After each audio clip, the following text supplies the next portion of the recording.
Yo, it's your boy Ryan, Northwest Sports Fanatics, back at you with a new video. Today is Saturday, December 21st, 2024, with your boy Ryan and the Northwest Sports Fanatics. Make sure you guys subscribe to the channel. Smash that like button either now or on your way out.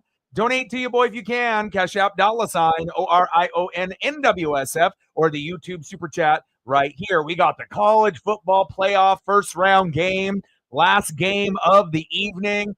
Tennessee Volunteers ranked 9th in the nation versus number 8 Ohio State Buckeyes. I'm 3 for 3 in my predictions, and we'll find out if I end up being 4 for 4. The winner of this matchup will play Oregon on New Year's Day. Can't wait to be able to see what we get here, and hopefully this will be the closest matchup of the 4 games. As we started to, watch these matchups, Notre Dame absolutely mollywopped Indiana. I kind of saw that one coming.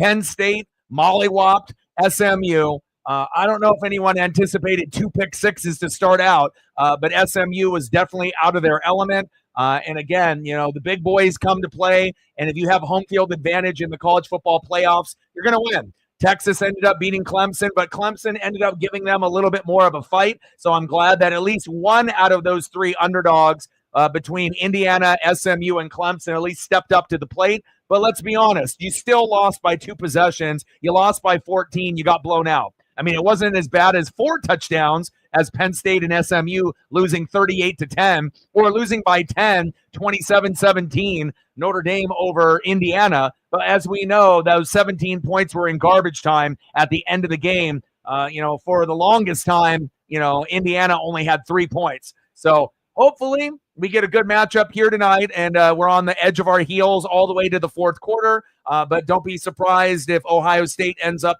pulling away and winning, maybe by 7 to 10 points, something like that. I think the most I could see Ohio State winning by is maybe 13 or 14, but I don't know. We'll see what kind of Ohio State team that we get, because obviously the last time that we saw them, they played Michigan and they didn't look very good. But this is the college football playoffs, so we'll see what happens. But again, home field advantage, obviously is a big factor here. And as we get into the next round, that's when you're not going to see as many blowouts. I mean, first round, it's kind of typical. You're going to get those blowouts. I know a lot of the people that didn't really watch a whole lot of college football were disappointed that there's been blowouts in the first 3 games, but it's natural to be able to have blowouts like in the NFL in the wild card round. Sometimes we have blowouts in the Super Bowl or in the AFC, NFC championship game, let alone in the wild card. But I'll let you know, as we get further along, it's going to be a lot tighter,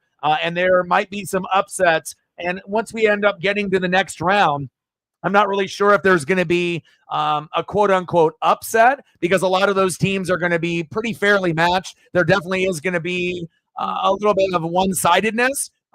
Texas and Arizona State, Texas is going to win that game. Penn State and Boise State, Penn State's going to win that game. Now, is Arizona State and Boise State going to give hell and do everything that they can to keep it close? Yeah, but at the end of the day, Texas and Penn State are the better teams. Winner of this game will play Oregon. If it ends up being Ohio State, I'm confident that we can beat them again. And then obviously we'll figure out Notre Dame and Georgia, which probably is going to be the closest besides Ohio State and Oregon, possibly.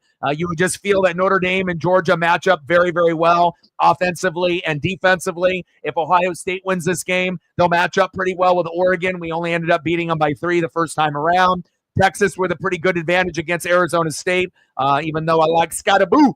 Obviously great running back there at Arizona State, but that's not going to be enough to beat Texas. And Ashton Genty should have won the Heisman. Travis Hunter, the social media Heisman winner, but the real winner should have been Ashton Genty. But again, that's not going to be enough to beat Penn State. So we'll see, where it goes and how good my predictions are. But again, Goldschmidt to the Yankees. I called that last night, and obviously I've gotten these first 3 matchups correct. And if Ohio State wins, I'll go 4 for 4. But again, let's make sure we have a tight, close matchup, and hopefully it ends up being entertaining. Let's get it, baby. Matt in the building. What's good?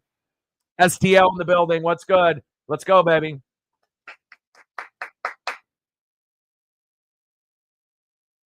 Yeah, but like I said, I already told y'all that we're going to be blowouts. I'm going to be 4 for 4 for today. And for those people that took my advice and bet on the games, you're welcome. Again, I'm not going to be 100% right all the time, but this one feels like Tennessee is the team out of the 4 in these matchups, as underdogs, is probably the only one that could actually win this game. And again, I didn't really have a whole lot of confidence in the other 3. At least Clemson fought, but I knew they weren't going to beat Texas because, in my opinion, Oregon or Texas are probably the top 2 teams that are going to win it all besides Georgia. So we'll see where it all plays out. But again, it's not going to be that hard to be able to pick. I feel like a lot of the people that picked IU or SMU or Clemson or Tennessee, it's more of like that's what they want, but they know that more than likely isn't going to happen. But hopefully it ends up being a good matchup here today. Cole in the building. What's good? Let's get it, baby. Hey, they might have taken over the shoe, but how are you going to perform? And hopefully you guys perform well. But again, I'm not sure if you guys are going to be able to win this game. Now, if the game was in Tennessee, I think that there would be a huge advantage for the Vols. But on the road, it's going to be a little bit more difficult. But I'll give the Volunteer fan base a lot of credit. There's a lot of fucking orange out there. Even Herb Street and a lot of others have said, wow, I have not seen this much orange in a place in the shoe where it normally is going to be crimson and red and white. So we'll see where it goes. Zay in the building. What's good? STL with a $5 to get us started. Go Ducks. Let's go, baby.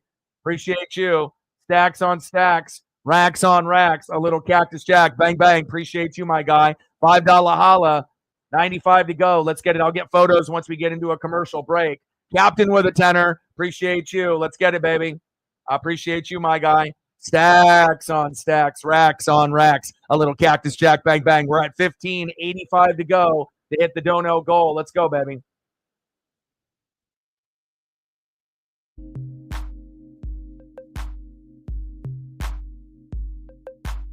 Crowd is loud. I love it. First down and 10. Shotgun set. Screen pass. Egbuka. Short game.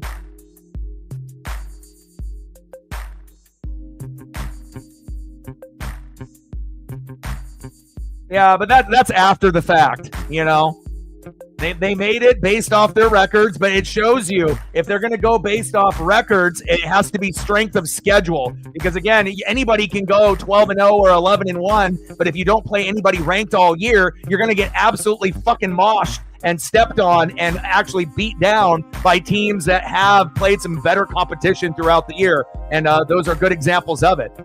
Oh, what a catch. Oh, what a drop. What happened to my hand? And again, we could have had Miami. We could have had Alabama. But again, if you're fans of those other schools with those records, sometimes, there's going to be trial and error. And they have to, try to make it as fair as possible. Because again, if they end up putting in 9-3 teams over teams that are 11-1 and 10-2, and then they get blown out. Because remember, it's not like Alabama has looked great every game. There's been games where they look pretty good.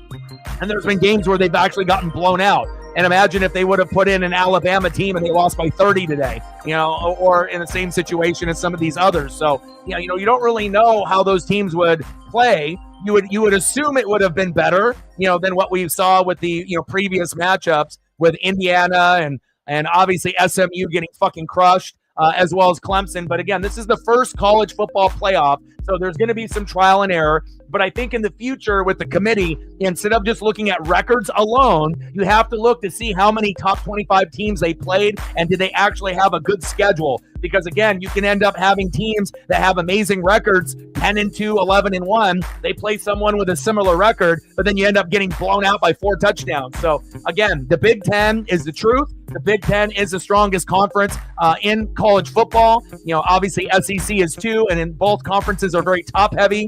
And Indiana obviously is Fugazi, but Penn State, right? Ohio State and Oregon are legit, just as well as Texas and Georgia, as well as Notre Dame. And you're going to get a champion out of one of those 6 teams. to me, the three strongest are going to be Oregon, Texas, Georgia, and then after that, you're going to get Notre Dame, Penn State, and then possibly Ohio State if they win here today. Cool kid in the building. What's good? 3rd down and 2. Oh, it's 12 noon. You know what time it is? Time for a sack lunch. Yum, yum, yum, yum, yum. But there's a flag on the play. Yeah, but also, too, you have to understand, like Penn State, Notre Dame, these are, some of the best that are playing right now. So, again, them matching up against these lower tier teams, that's what they're supposed to do. It's not supposed to be close, between Notre Dame and Indiana if Notre Dame is actually a natty contender. Penn State and SMU shouldn't be close if Penn State is one of the top 4 or 5 teams that are left. Texas probably should have beat Clemson by more, if we're really being honest, but Clemson fought hard, but again, they still lost by 14. So you can say, well, we had one good game out of the 3, so far, but still 14 is still a blowout. 1st down and 10 after the penalty there on Tennessee. Shotgun set. Hand off. Good tackle from behind from the Vols. 2nd down.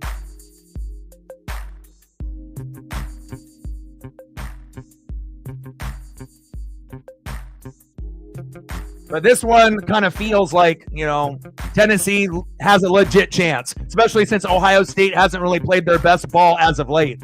Now, if Ohio State was, on a heater and they ended up, mollywopping Michigan and they were looking very, very strong, then this one would probably be very similar to the score that you see with that Texas-Clemson matchup. I still think Oregon can beat either one of these teams pretty easily. Ohio State would probably be a tougher challenge with Ryan Day, playing them again, even though they didn't look very good against Michigan, just a few weeks ago. But again, I wouldn't count out, the Buckeyes. The real weakness is their quarterback. If you don't have a good, consistent quarterback, it's hard to be able to move the chains and get things done. But, they got good running backs. They got good wide receivers. They got good defense. They just need Howard not to fuck up. They just need him to be a game manager. And again, just don't fuck it up with pick sixes and fumbles, and they can win this game.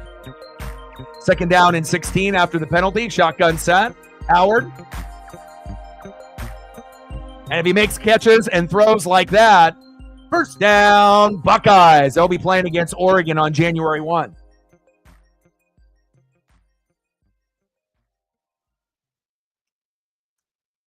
Like, sub, donate, comment, share. If you haven't smashed that like button yet, please do. Help us get to 20 within the first hour, 30 to 50 overall. Now, obviously, we'll be shooting for 100 in the donos on every stream. We're at, 15?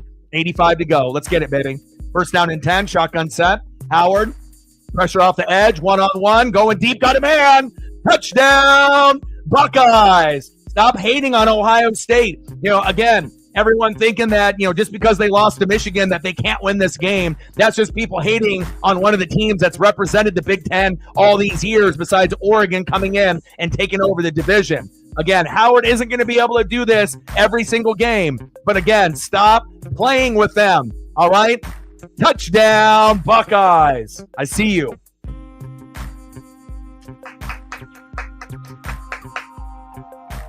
I don't really see any scenario Tennessee wins this game, and again, I'm trying to go 4 for 4 in the predictions today, and again, Ryan Day has a problem on beating top 5 teams, right? But other than that, playing the teams that are mid or at the bottom, he's very good, right? It's just about playing those teams that are highly ranked or a slightly higher rank than him, right? But in a matchup where you got 8 versus 9, this is going to play right into his wheelhouse right here. And again, with all the NFL talent that they have at wide receiver, I don't really see the corners or safeties keeping up with this NFL type of talent that they have at receiver and at running back. Ohio State 6, Tennessee 0. Got to make that extra point. It is up and good, 7-0 Buckeyes. Nice job.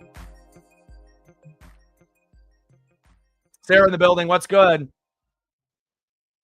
I told y'all with my predictions. I told y'all Mariners weren't going to get Goldschmidt. What did I say yesterday? He was going to sign with the Yankees. What happened this morning? He signed with the Yankees with a 1-year deal.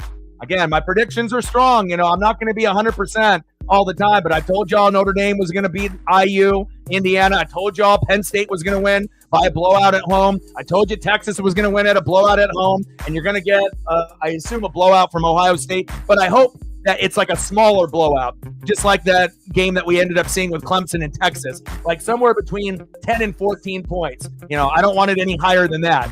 But again, we'll have to find out if Tennessee's defense and offense can keep up with the Buckeyes. Now, like I said, the only way in my mind that I could actually pick Tennessee over Ohio State or maybe consider them is if this game was played, obviously, at Tennessee. If it was there in their home stadium, they would have a higher probability of winning the game. It would probably end up being 70-30 Tennessee. But now being here at Ohio State, it's probably 70-30, Buckeyes. Again, even though there's a lot of orange in the crowd, again, the history of the shoe and their fans, they don't lose too many games at home, and what a great start for them, especially, with the quarterback play being so inconsistent out of Will Howard, especially, he doesn't really scream, Heisman. He doesn't really scream, like leader.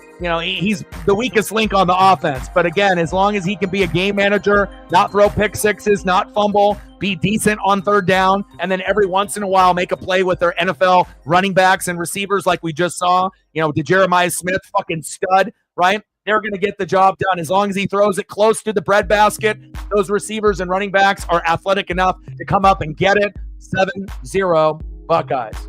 What do you guys want to do for photos for the first two donos that we got? What are we thinking? Let me know, and I got you.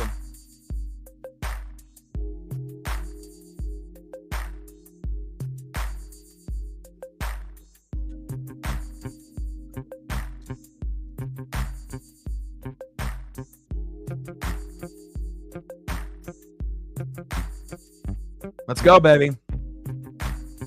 All right, Tennessee, your turn.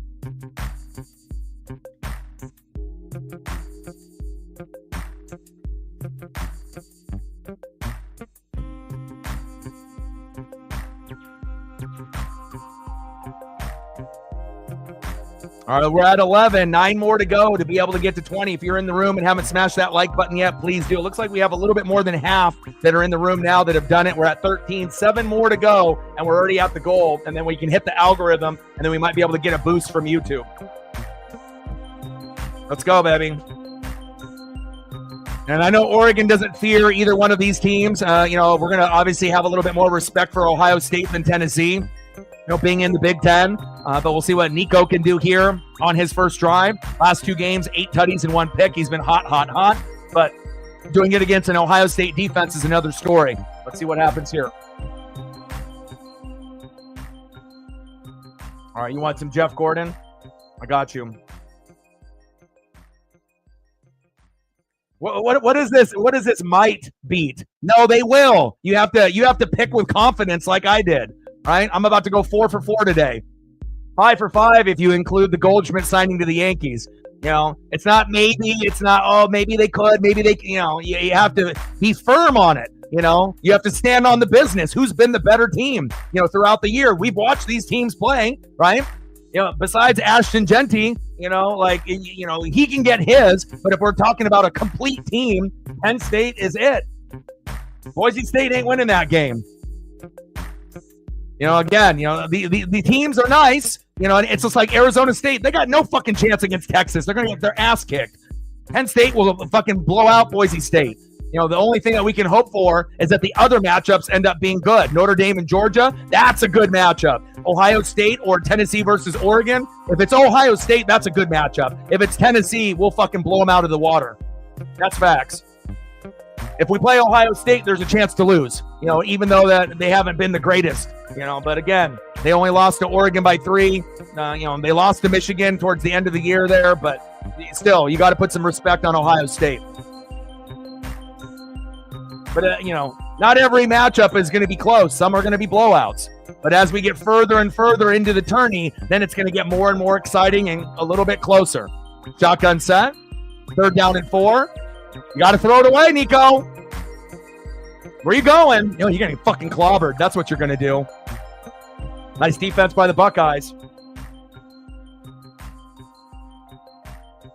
Big Jack Sawyer. What you know about him? Yeah, R.I.P. to Ricky Henderson, the GOAT. Yeah, but it's one thing that you can go for a school and you can root for them, but deep down it's what you want to do with your heart, and with your brain, right? And those are two different things, right? You're going to use your intelligence to pick, or you're going to pick with your heart. And if you're going to pick with your heart with Boise State, that's fine. But if you bet money, you're going to lose, and that's just how it's going to go. You have to have the educated pick, based on watching these teams. And it's cool to be able to root for Genty and root for Boise State, but that dream is going to fucking end. And then they're going to get probably embarrassed by Penn State. So, that team is the real deal on both sides of the ball. Facts. Even with Boise State, even if they're at home, that's not going to be enough for them to be able to get that win, more than likely. Same thing with Arizona State. Scattaboo! We already know he's an amazing running back, but there's no way in hell they're going to be able to beat Texas. No chance in hell. Because you got to understand, Penn State and Texas, those are two of the top, 4 teams overall in this 12-team playoff. They're not going to go down. Again, if they're going to go down and Penn State's going to end up losing, they're going to end up losing to Notre Dame or Georgia. Right? If Texas loses, it's going to be against like Ohio State or Oregon. They're not going to lose to these fucking pretender teams. Like they have good years and they are good, but you have to realize, the cream of the crop, obviously is at the top, and you got to have other teams to fill out the bracket, but some of these teams are contenders and some of these teams are pretenders. And again, we always love a good feel-good story, but again, some of the dreams are going to get shattered. Facts. All right, so besides Jeff Gordon, what else are we looking at? What else do you want, Captain, for your photos? You got something in mind?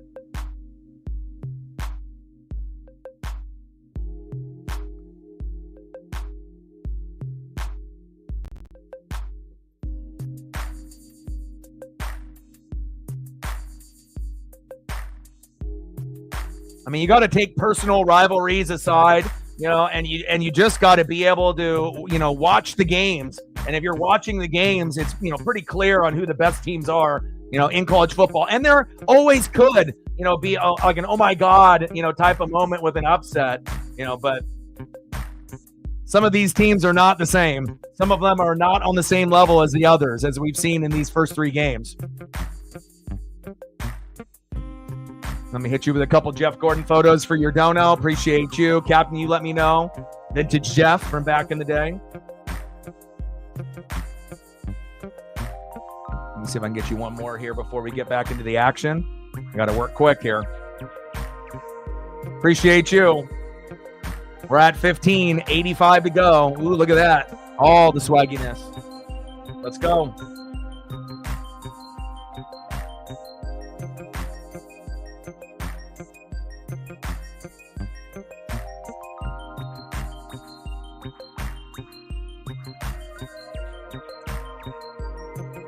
But, again, it all depends on how much football you're watching. If you actually have been watching these teams, from the beginning of the season or not. And a lot of people that are losing money on bets, they clearly don't know any of the players. They haven't been following the teams throughout college football. It's one thing when you're trying to win money and you're betting, but again, it's like you have to watch the games. You have to watch the film. You have to read.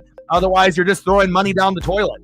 You have to be able to do your research, before you make those type of moves or guesses or bets. Shotgun set. Howard. Look at this, baby. This one's going to be a rout. First down, Buckeyes. Move the chains.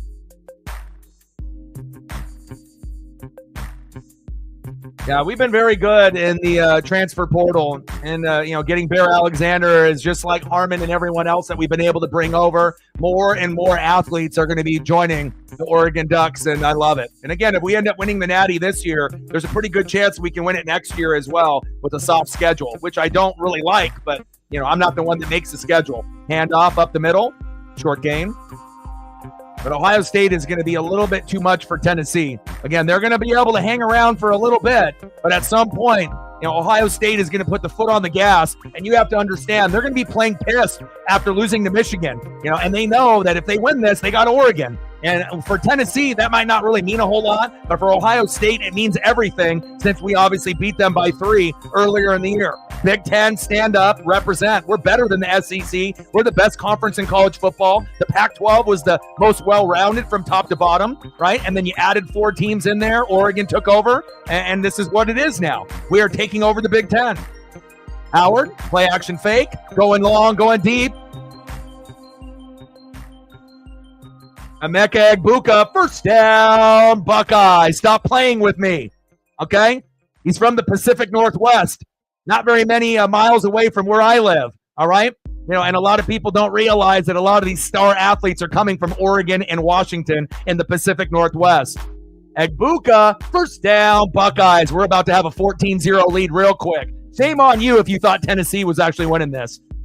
You know, again, I'm going to give you the bets. You just have to be able to put it in, okay? First and goal, 7-0 Buckeyes. Will Howard, looking pretty good here today. Prayers up to Tank Dell with that broken kneecap. Obviously, with that Chiefs matchup earlier today. Today's been a pretty wild matchup with NFL, college football, NBA, NHL, boxing. You got a little bit of everything there. But shout out to Tank Dell. Hopefully he can recover. I know that was pretty tough on C.J. Stroud, one of his best friends. And it looked like an ACL, MCL tear, and they got really lucky right there that there wasn't a turnover. Howard playing with a lot of swagger and confidence like a C.J. Stroud under center. Handoff, up the middle. Touchdown, Buckeyes. Oh, but you guys said Tennessee was going to win. They're going to be so good. Please. Stop listening to all the outside noise, all right? If you want to be able to make money and you want to be able to make it the right way, you come here. 13-0 Ohio State. I don't care if the stadium is painted orange. How's that working for them? Not very good. The game's already over. 13-0. SEC who? And again, Georgia and Texas are fantastic. Let's sugarcoat it one bit. That could be the champion, right? If it's not those two, right, we have to hope it's Ohio State, Penn State, or Oregon to represent the Big Ten. Right? And then you got Notre Dame as the independent school that has a chance too. But, there's really only 6 teams that can do it. Okay? Oregon, Texas, Georgia, Penn State, Notre Dame, Ohio State. That's it. Nobody else. Just like in the NFL. Lions, Eagles, Bills, Chiefs. Nobody else. I hate to burst everyone's bubble if your team isn't mentioned, but that's just how it's going to be. The cream always rises to the top, baby. 14-0 Buckeyes.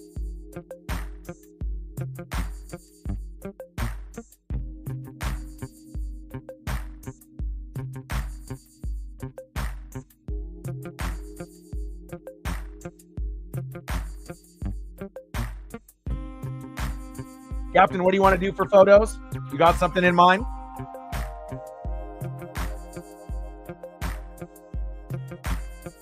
Yeah, but even if we ended up having Miami or Bama or any of those other teams that are in, Colorado or anyone else, that doesn't necessarily mean that they're going to be able to hang with some of these other teams.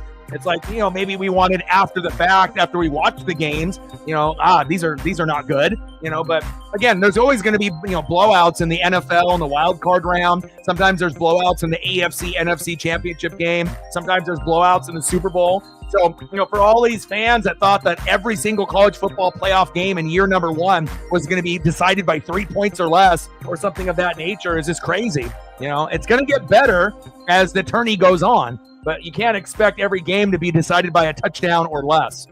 It's unrealistic expectations. All right, I got you.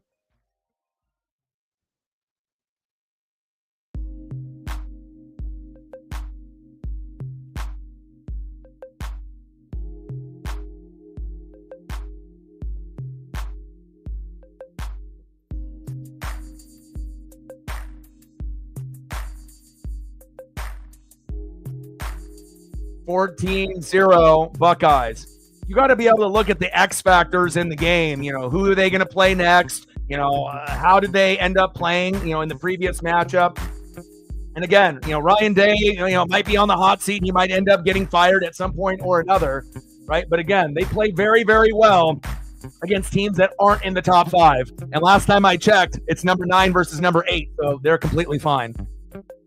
But when they play Oregon, then we'll figure out if they can, step their game up to the next level and beat Oregon, or if the same thing is going to happen again and Oregon ends up winning by 3 again, or if they can end up beating them by 7 or 10 or a little bit more.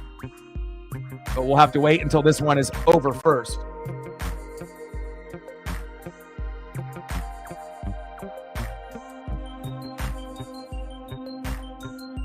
Let's go, baby.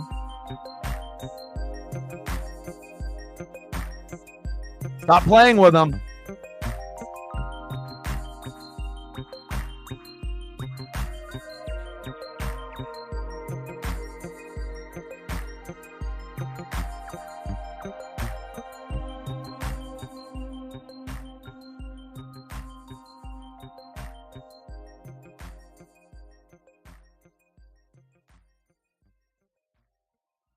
More NFL talent on Ohio State. And usually when Ohio State, ends up losing the matchup, quarterback play is always going to be a little sus, when you don't have, the right type of quarterbacks, like we saw with Kyle the year before, and then he ended up transferring to Syracuse. Not a good quarterback. Now you got Will Howard. He's very mid, but even that being said, that this might be one of the kind of shittier quarterbacks that they've had in recent memory. At times, he can still ball out. And like you're seeing here today, if you don't have a good defense and you can't get to him, he'll have enough time to rip you apart. And that was the difference when they played Oregon. Oregon was able to get to him. But again, Tennessee, if you don't got any NFL players on that side of the ball to be able to make it a little bit interesting, this is going to be a long, long night. And they need to score immediately. Trips right, 14-0 Buckeyes.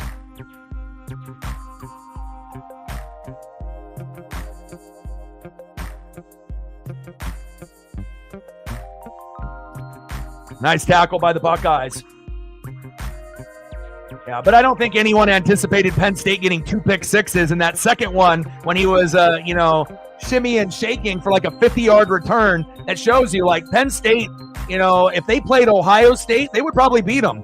Again, Penn State is really rolling right now. And, quarterback play might not be the greatest. Oh, it's 12 noon. You know what time it is? Another sack lunch. Yum, yum, yum, yum, yum. Oh, my.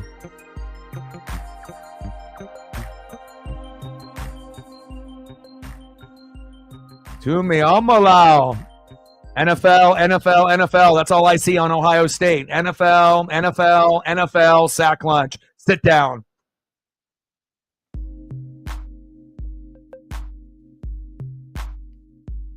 And this is how they should have played against Michigan. And, if they played like this, they would have won. But, again, the season is long. Rivalries run deep. And, again, Big Ten is supreme. Screen pass. Can't even get it to the receiver.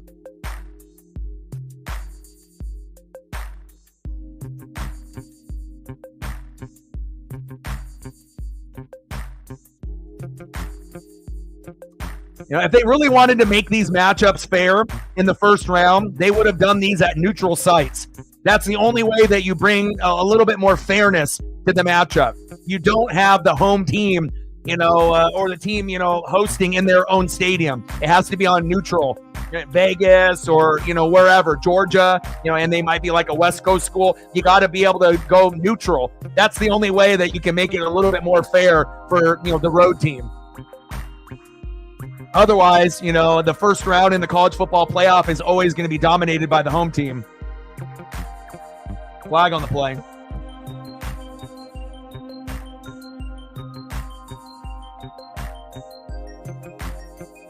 Delay a game. And again, it's you can have a 10-2 record, right? But who have you beaten, right? It's we're 10-2. Ohio State is 10-2, but again, when you have better teams in the conference and you have a better schedule, you're going to be more battle tested. And that's really what you need to be, battle tested at this time of year, not only in college football, but in the NFL. You can't just be, playing a soft schedule thinking that you're going to beat the top teams and just win it all. It's not going to happen. 4th down and 28, balls with the punt. And you're going to get Ohio State scoring again here with great field position if they don't fucking drop the football. Wow. Good fumble recovery.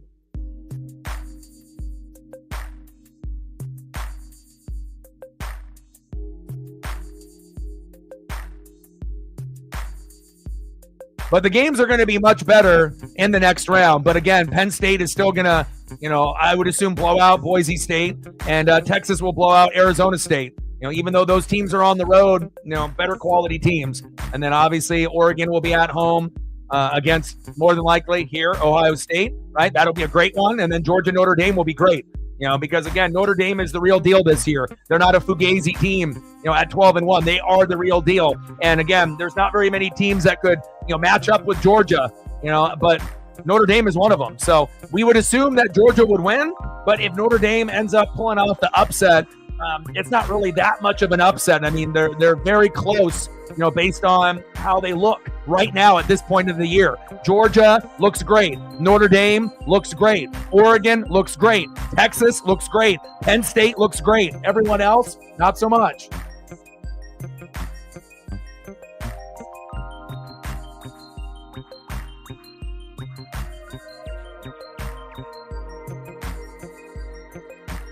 All right, we need 7 more likes to be able to get to 20. If you're in the room and haven't smashed that like button yet, please do. 6 more to go to hit 20, and then we can hit that algorithm.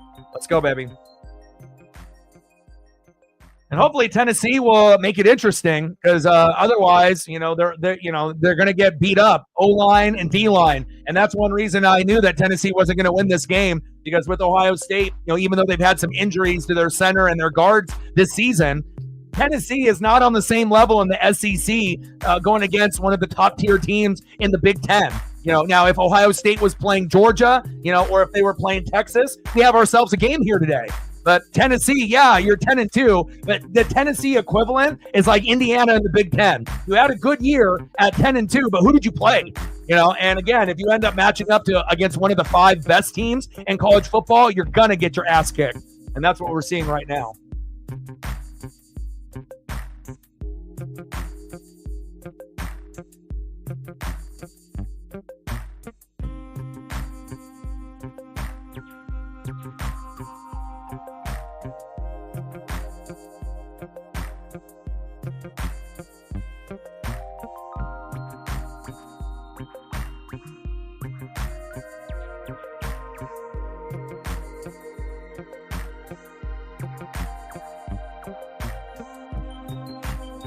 Ryan with a 5er. Ryan is desperate. He's watching the stream on another username, even though he's on probation right now. But this guy desperately wants to be back on the channel. $5 dono yesterday, another $5 dono today. Appreciate the support.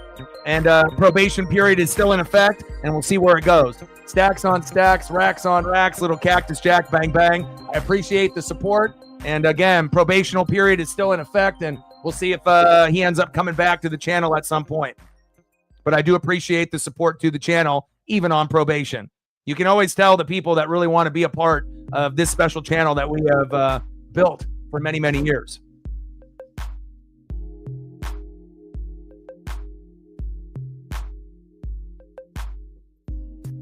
Let's go, baby.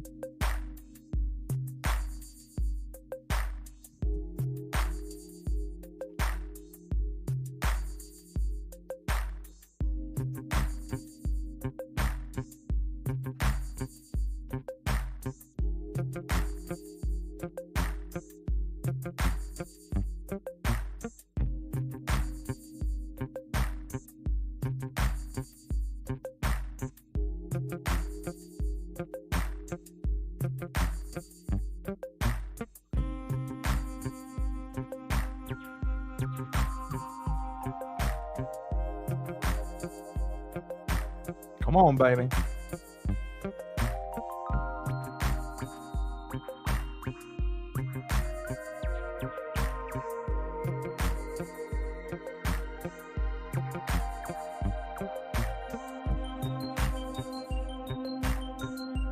Howard, incomplete on 1st down and 10.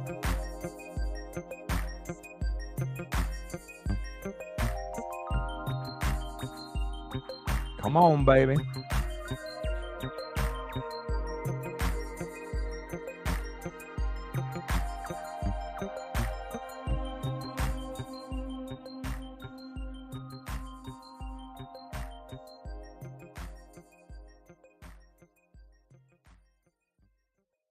Second down and 10.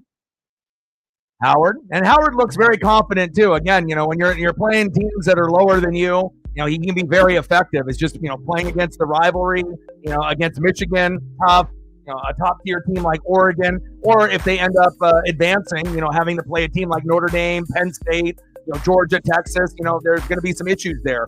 But as far as tonight is going, this is the good Howard, and this is someone that is locked in here at home and looking very, very comfortable under center. Shotgun set. Good defense there by the Vols, finally.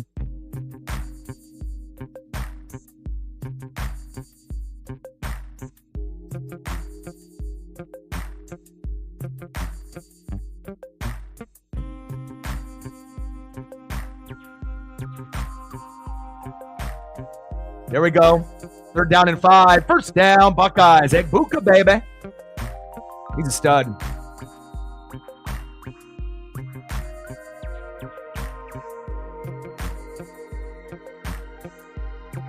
What a throw by Howard there. Now, if he would have thrown that against Michigan, that would have been a pick, possibly a pick 6. But against Tennessee and this weak-ass secondary so far today, now they have an injury. He has all the time in the world to pick them apart. That's the only way that they're going to end up making this somewhat of a matchup. They have to get to Howard. You have to sack lunch him. You've got to be able to stop the run. You have to get tipped, passes and put pressures on him. Make him run bootleg and run for his life. If he's just going to stand back there and go through his progressions, he's got NFL players at running back and wide receiver and plenty of them. And it's like a kid in a candy store. There's plenty of time to be able to go through. So Tennessee better make the adjustments or this is going to be a long, long day. Britt in the building. How are you? Missed you. How's Colton doing? Is he sick still? Hope you're doing well. 14-0 Buckeyes. 5 more likes to 20. Let's get there. If you haven't smashed the like button yet, please do. 14-0 Ohio State.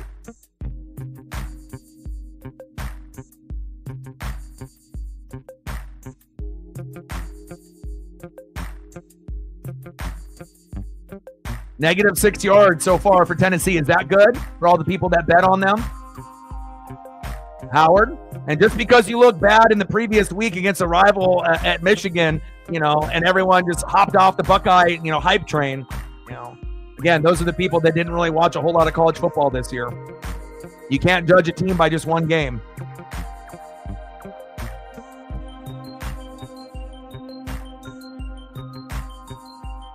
Second down and 12 on the Tennessee 29, 14-0 Buckeye. Oh, I'm so sorry. Sending hugs your way.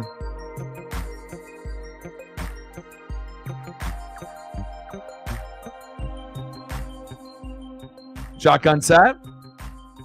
Handoff up the middle. By the 20, the 10, the 5. Touchdown, Buckeyes. Bye-bye. Game over. Tennessee Volunteers who? SEC who? Good night. Night-night. Henderson, baby.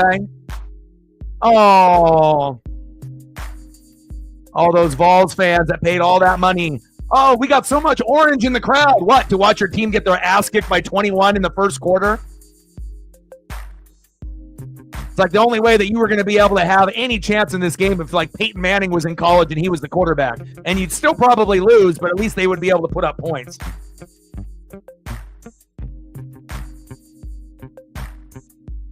Yeah, my dad and my stepmom have been sick and whatnot. And, obviously with, COVID still floating around, colds and flus, and I think my stepmom got like pneumonia and has missed like some work and whatnot. Didn't get to celebrate Thanksgiving over there. So hopefully here in the next couple days, everyone is good because I don't want to get sick. So it would be really crappy if I don't get to celebrate Thanksgiving or Christmas, but I'm going to be grinding here. Look at the blocking up front. Horrible angle by the Vols. And Henderson says, hey, let me get down that sideline. Poor tackling angle there by the Vols.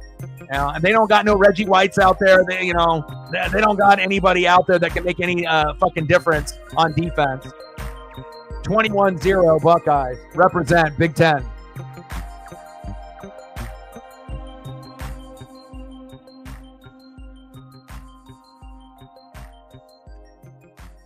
Well, if you ended up coming here and listening to what we have to say, then I think you would be good. You don't have to take everything that I say word for word. But, I mean, how many times are we going to have ESP moments, or my predictions come true? I'm not going to be 100%, but I'm going to have a higher percentage on getting things right than any other YouTuber that's out there that's covering sports.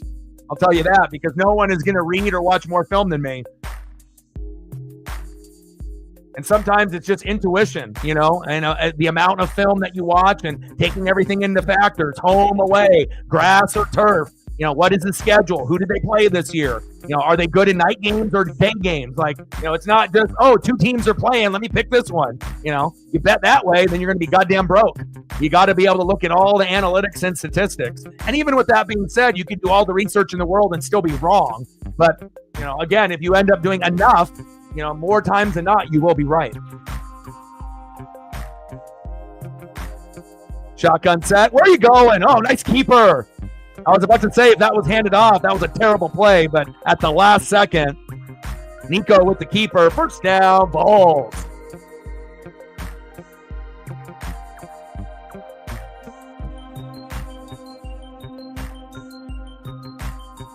Shotgun set.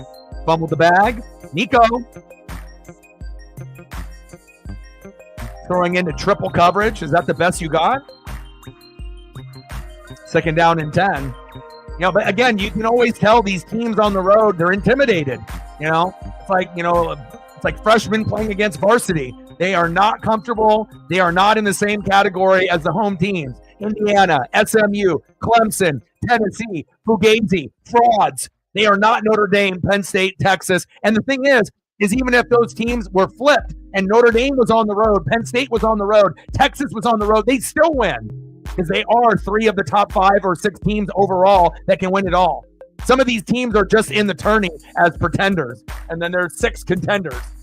So there might be 12 teams overall, but there's 6 that can win it all, and then 6 that are just going to get their ass kicked. Good defense there by the Buckeyes. Bat that down.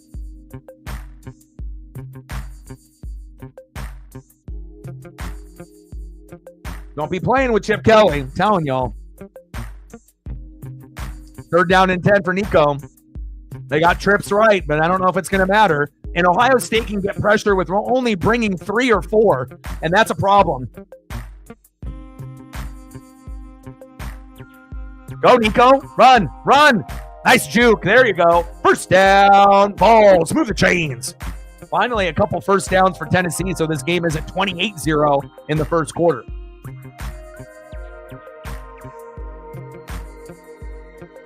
I'm telling y'all, the amount of NFL and college football that I read and watch, you would not believe it. It's 12 noon, you know what time it is, time for a sack lunch. Yum, yum, yum, yum, yum. I really only feel the people that are going to be on my level are people that are like scouts, for teams, maybe on the NFL side or on the college football side, but other than that, this is a part of my life, every single day. That's all I do. Read, watch film. Educate people on the channel, help people win money, and try to let people know not to be biased. Appreciate the greatness wherever it's at. The quarterback class this year fucking stinks. But even a mid quarterback like Howard can end up playing like a superstar like today, especially if the defense can't do anything. Nice tackle. Ohio State playing with a lot of passion. They want the Ducks bad.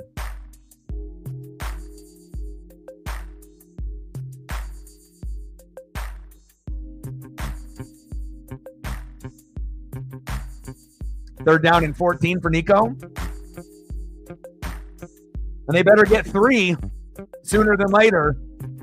I mean, 3s aren't going to cut it, but, again, better than being at 21-0, 28-0, 35-0. Who would have thought this might end up being the biggest blowout of the 4 games?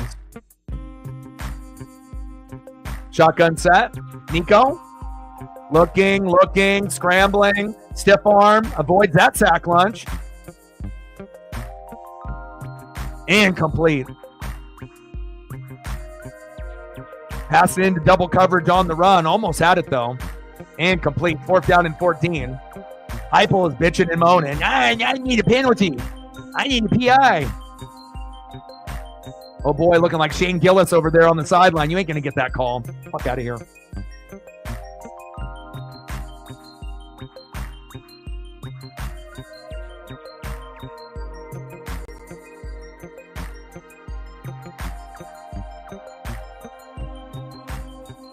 PI should have been called, but again, as you know, refs are going to decide how they call the game. If you've noticed, in the college football playoff so far, they haven't called a whole lot of penalties in the first couple quarters. Usually the penalties are going to come more in the second half. So they're kind of letting them play early and then making the adjustments after halftime.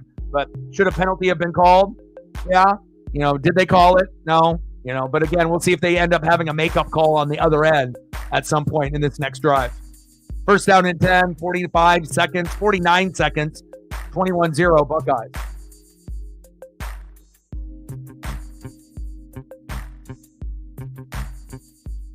Thank you. Well, I was really hoping that we would have at least 1 or 2 close games. I already knew Notre Dame and Penn State were going to mollywop IU and SMU, but, you thought that Clemson and Tennessee might be able to hang around, but apparently not. Even Clemson was able to put up 24. The way that Tennessee's playing, that doesn't look like they have any chance of getting close to even 20. Nice catch.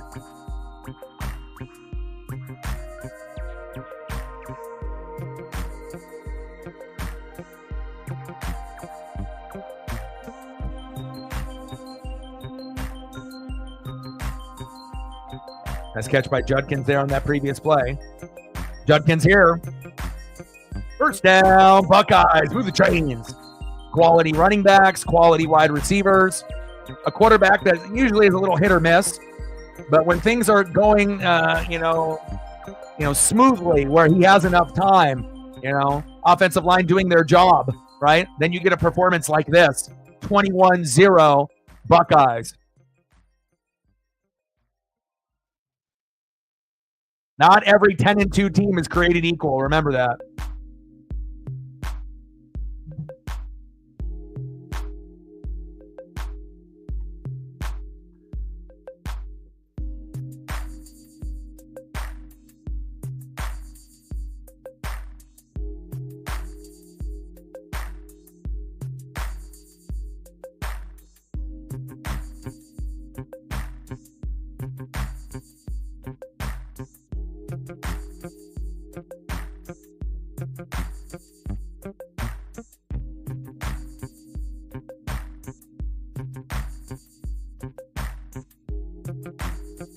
Like if you would have had Penn State and Ohio State, then that's like must-see TV, And then you just don't really know what direction it's going to go, Because Penn State would be good enough on the road to possibly win, even though Ohio State would, have that home crowd. But just based on how those teams have been playing, anything could happen. But, you got to be able to favor the, home team. But again, in the next round, we would assume that we're going to finally get some road wins. Penn State beating Boise State, Texas beating Arizona State, Oregon should win at home against Ohio State, and then Georgia and Notre Dame. You would assume Georgia will win, but again, Notre Dame, if they were to win on the road, I don't think anyone would be shocked. And if Ohio State beat Oregon, it would be really disappointing, and it would definitely make me sad, but it could be something that could happen, The teams are matched up very well. Notre Dame and Georgia match up very well. Ohio State and Oregon match up very well. Texas and Arizona State, that is not a good matchup. Texas is just going to beat the brakes off of them. And Arizona State's had a great year, right? And they have some good players, but they're just not on the Texas level. And same thing with Boise State. You're a pretty good team, with Genty and all, but again, going against Penn State, yeah, good luck. We're at 20, 80 to go.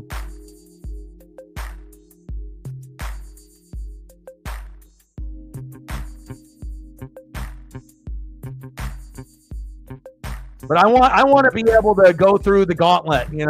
Again, if Oregon is going to end up winning it all, I would want them to have not an easy path. I want to be able to play the best of the best. Play Ohio State, beat them. Play Texas, beat them, and then play Notre Dame or Georgia in the Natty, and then beat them, and then be a champion.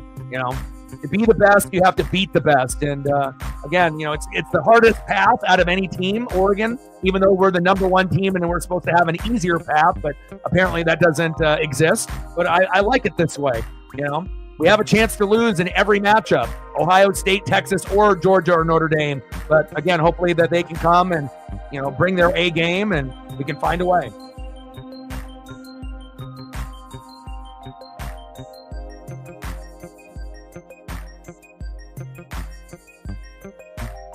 I mean, that's a fucking hard destination. Ohio State, Texas, Georgia, and then you're champion. I mean, tell me another harder path than that. Because again, we're going to have to play Ohio State, Texas, and then for whatever reason, if Penn State ends up representing in the bottom there, then, it's either Penn State, Notre Dame, Georgia. That's not going to be easy either. Like, in the Natty, whoever ends up getting there. Second quarter, 21-0 Buckeyes.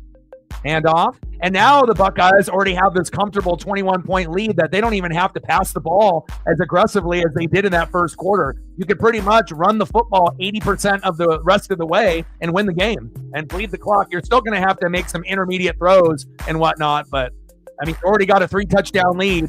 Tennessee looks like they might be able to get to 17 at the very most in garbage time, but not looking too good so far.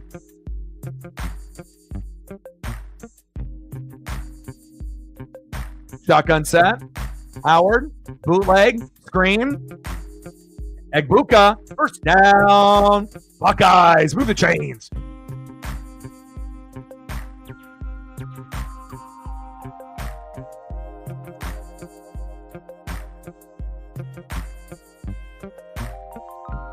But what I will say, about Arizona State, this year, obviously they were picked last, going into the Big 12, and they ended up getting first. But again, if they didn't have a strong, Heisman type running back there, scatterboo, if you don't have that, obviously we're not talking about Arizona State. That was a big thing for them.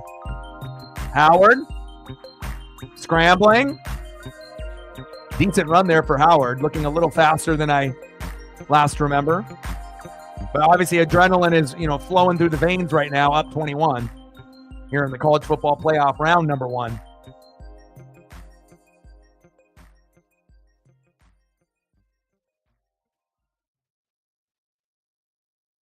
I mean, it's just like in the NFL when you got the Lions and the Eagles and the Chiefs and the Bills. There's going to be other teams that are going to try to hang around. But if those teams end up playing their type of style of play, you have no chance. Incomplete.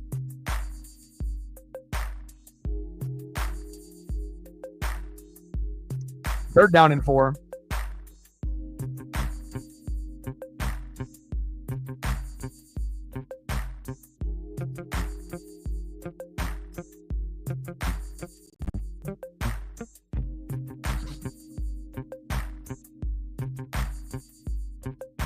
Howard 11 for 14 already.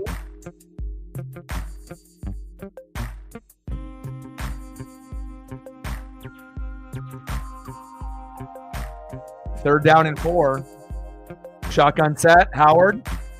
Oh, it gets deflected back to Howard. That was like a Marcus Mariota play. Good awareness to grab that deflection, but obviously not enough to be able to get that first down.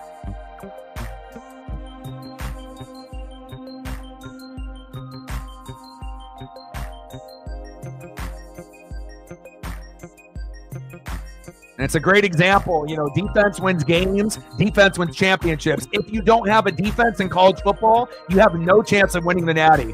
Last time I checked, Oregon, defense. Texas, defense. Georgia, defense. Notre Dame, defense. Ohio State, defense. Right? And then anybody else is not in the same, category level. Penn State, they got a D as well. First down, Buckeyes. Move the chains.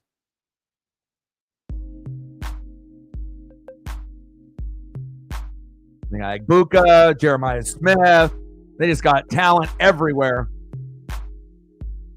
Bad tackling angle there. If they would have hit the angle right, they could have stopped Smith. But I mean, Judkins, Henderson, Egbuka. I mean, they just got stacks on stacks on stacks of talent. Jeremiah Smith.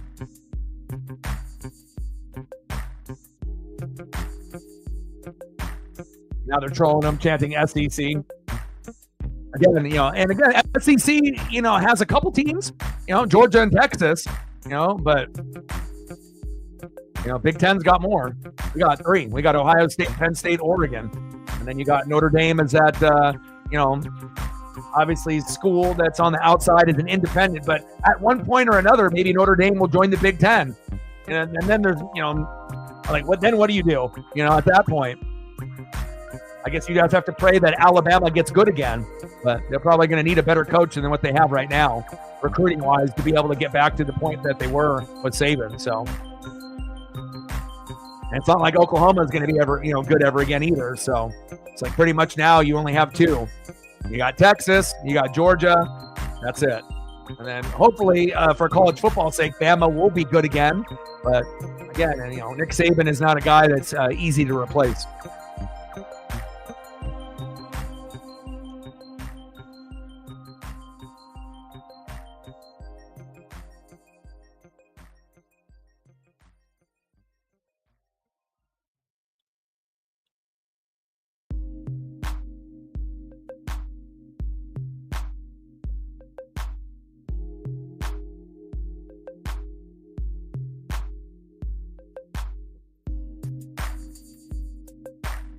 Blazers down by 5 against Wemby and the Spurs on the road. All right, let's take a look at the NHL scores. And we got Kraken and the Golden Knights on in an hour. That one's probably going to get ugly.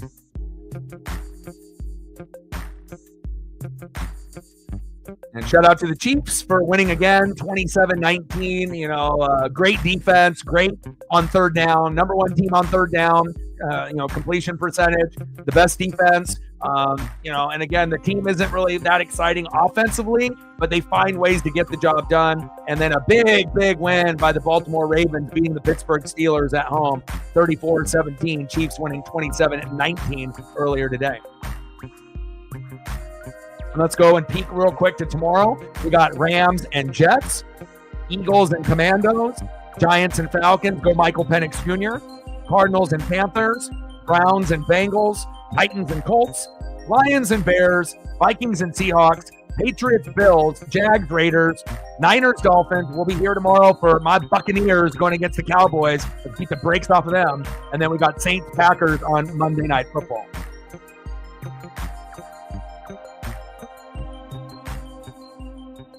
That Will Howard throw was a dime. That was beautiful.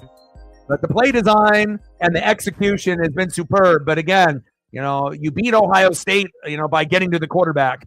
And if you can't, then you're going to be down by a lot of points. Henderson, he's got a lot of wiggle to him.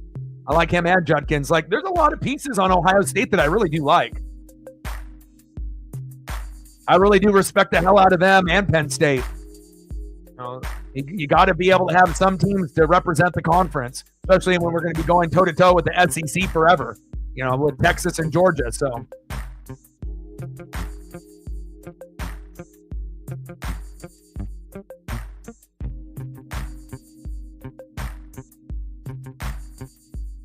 shotgun set. Howard. Keeper. Good block downfield, but he sheds the block and gets a good tackle there on Howard. Good defensive play by the Vols.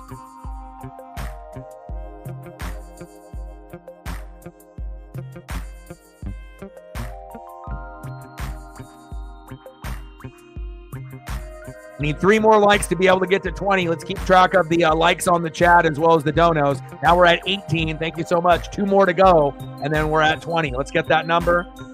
I know it's a blowout right now, but you never know. You just want to be able to try to hit the algorithm in any way that you can.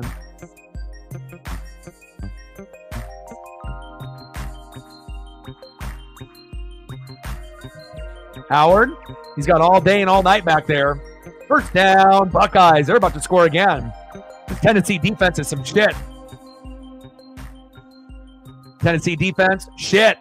Indiana defense, shit. SMU defense, shit. Clemson defense, a little bit better, but still not enough to be able to beat Texas. But there's not very many teams that can.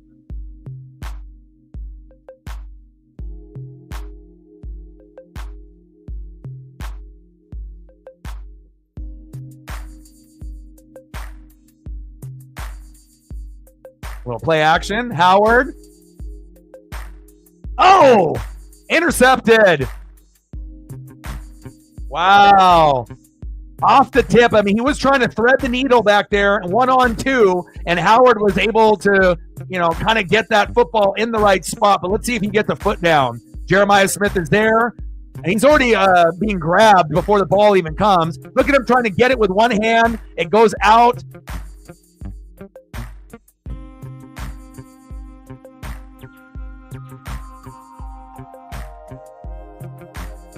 What a hell of an effort by Smith.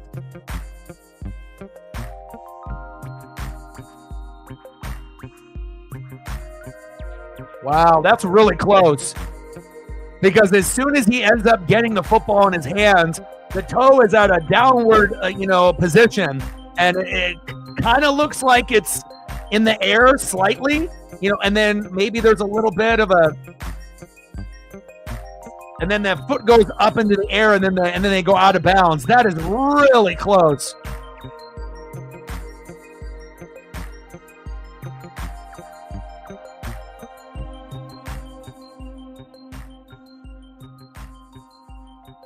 Yeah, I think that's incomplete because as soon as he actually gets the hands on the football, the toe is in the air, and then he ends up going out of bounds. So I think if I call that, I want Tennessee to be able to get something to go in their favor. And if they want to have a makeup call, this is a great time to give them the ball back. It's not like they're going to get to score off this turnover anyways. But again, it's not the initial where the football and his hands are kind of on it. It's when he grips it, when he actually has possession of the football. So I say incomplete. Wow, they give it to him. So that's a little, a little bit of a payback call, right? A little pity call, based on them getting their ass kicked 21-0 and maybe not having the PI call earlier going their way. So I still think that was incomplete. But again, if they called it a pick on the field, then they're going to keep it that way. So a little makeup call for Tennessee, but we'll see if they can actually get some points off of that. First replay looked like, it's a pick. Second replay looked incomplete, but they did call interception on the field, and if it's not definitive, then they're going to keep the call. All right, Tennessee, show me something, motherfucker. Shotgun set. Come on, Nico. Design run. There you go. Gain of about 4 or 5.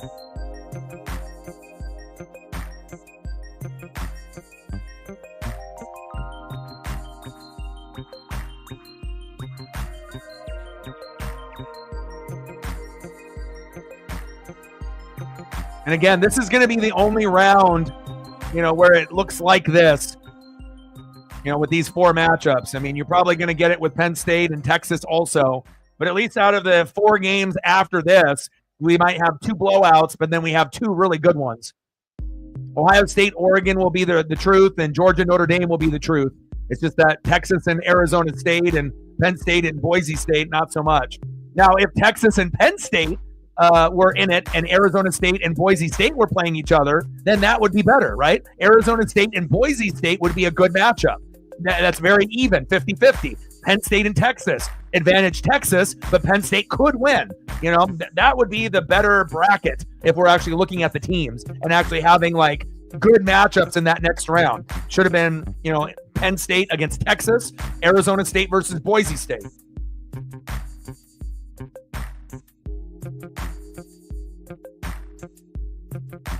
Because if you end up doing that, Arizona State and Boise State instead, it could be whoever's at home wins that game.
2 more likes to 20. Let's get there, baby. Like, sub, donate, comment, share. If you haven't smashed that like button yet, please do. Help us get to 20 to hit that algorithm. And we're at 15, 85 to go.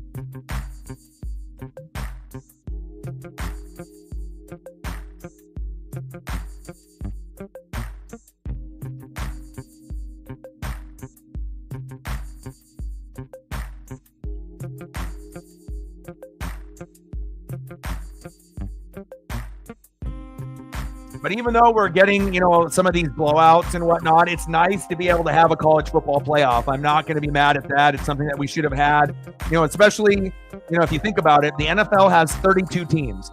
They have 14 teams that make the playoffs. It used to be 12, right? How are you going to have 4 teams like in the BCS, or you're going to end up having some kind of playoff where you have 4 teams in the college football playoff and there's over 100 Division I schools? Make it make sense. We should have already been doing a 12 or 16 team playoff 20 years ago.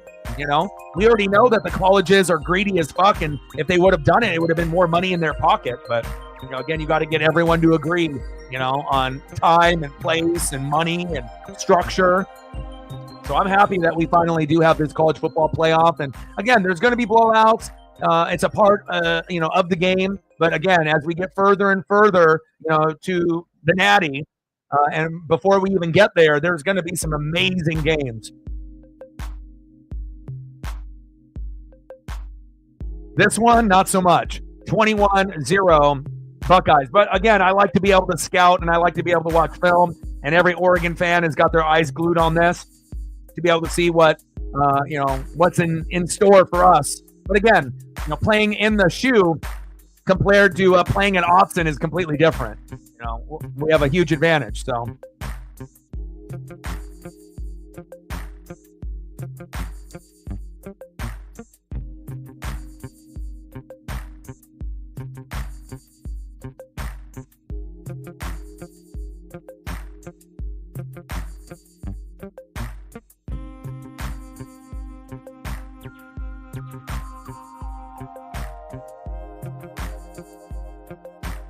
And Oregon does great at the Rose Bowl, too, so we're very comfortable playing there.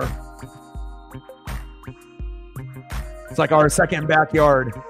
And that's where we're going to be playing Ohio State. Can't wait. 3rd down and 6.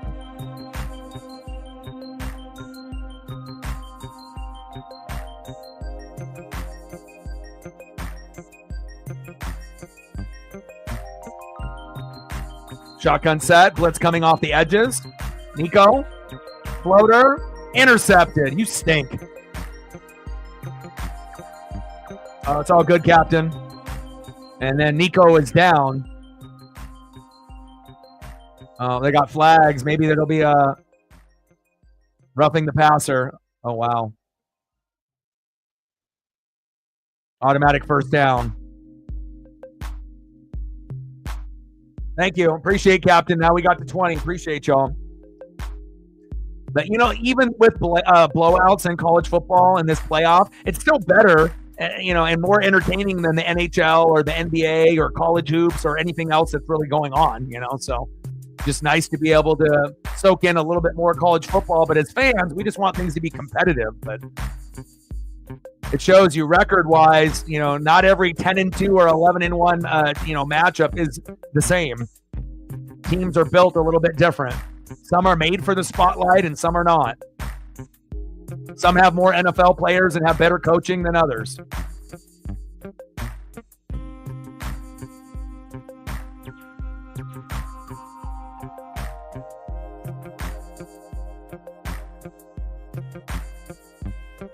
Sarah with $1, appreciate you. I mean, that was kind of a makeup call. If you really think about it, they gave them the, roughing the passer, but they're down 21-0, right? And there's already been a couple holding calls that they might have, gifted Ohio State and whatnot. So anytime a team is down like this, it's, makeup calls, pity party, trying to get the game to get a little bit closer. $1 holla. Let me know what you want to do for a photo at the commercial break. Stacks on stacks, racks on racks, Cactus Jack, bang, bang. We're at 21. 79 to go. I got you. Come on, Tennessee. Get in the end zone for a tutty. Let's go.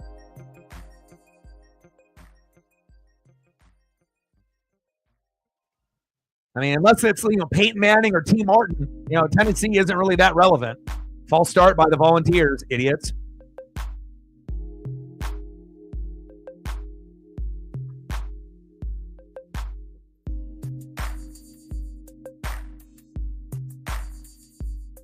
They said several players, several dummies.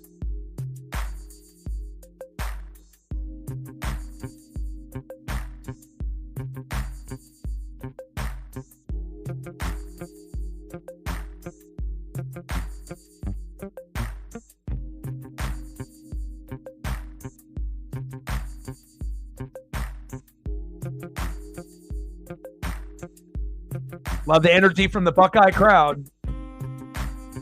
Lots of passion with that particular school. They're not happy that Oregon came in and took it from them.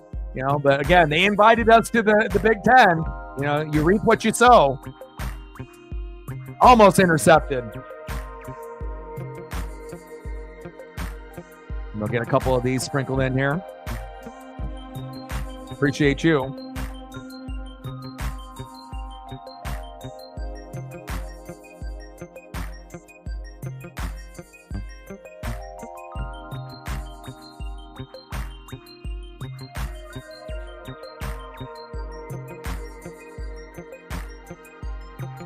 Third down and 9. 4 wide, 1 running back set.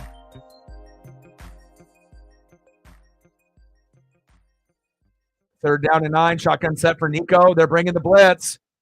Step up in the pocket. He's got a man, 1-on-1. Incomplete. McCoy, the intended receiver, but good defense there by the Buckeyes in the secondary. 4th down and 9. Take the field goal.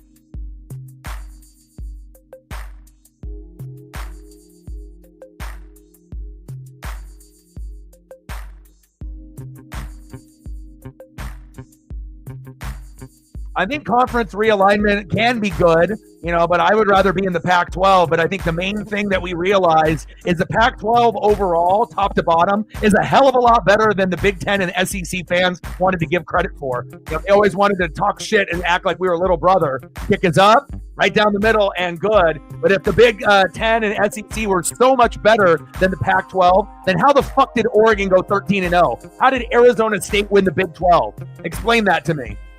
Especially when Utah was supposed to be the better team. Arizona State was picked to finish last, right? And they end up winning the Big 12. So, a lot of teams, you're starting to notice that are much better than people want to really give credit for. And obviously we know, Washington and USC and UCLA are not in the same caliber as Oregon with Dan Lanning and the NIL and the recruiting and the players that we have, obviously understandable, but Washington did have a really good couple years before, obviously this move to the Big Ten, and they set the standard for Oregon.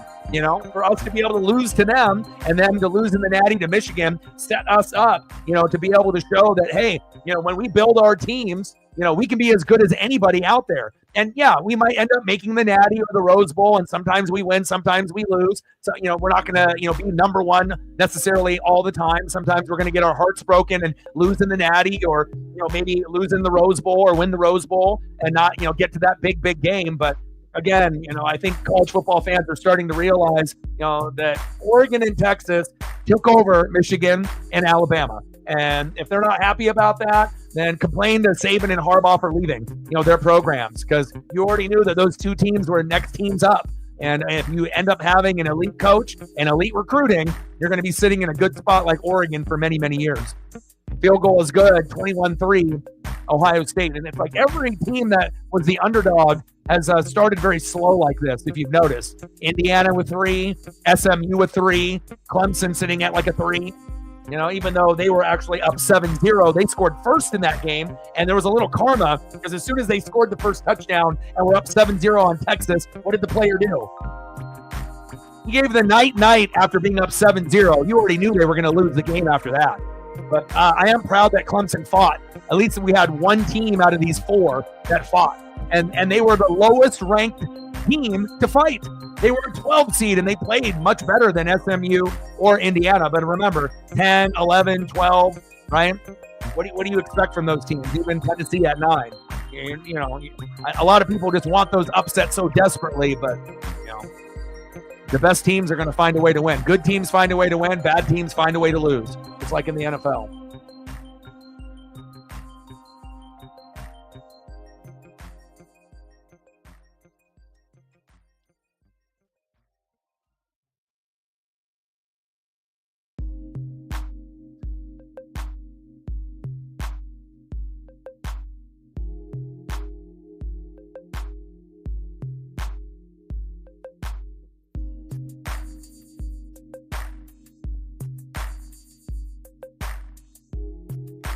And I know we talk about Gus and Joel a lot, you know, about being, you know, the best.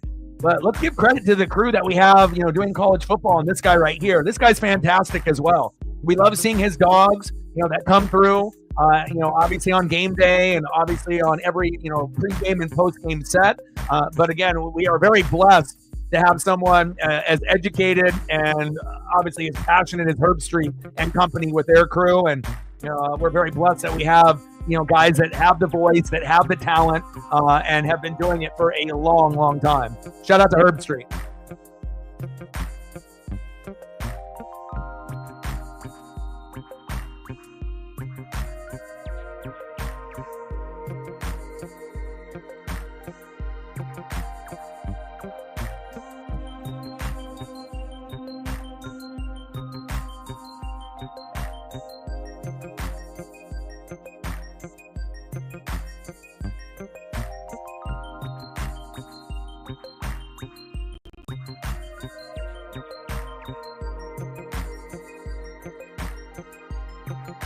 Short game. I see you, Judkins.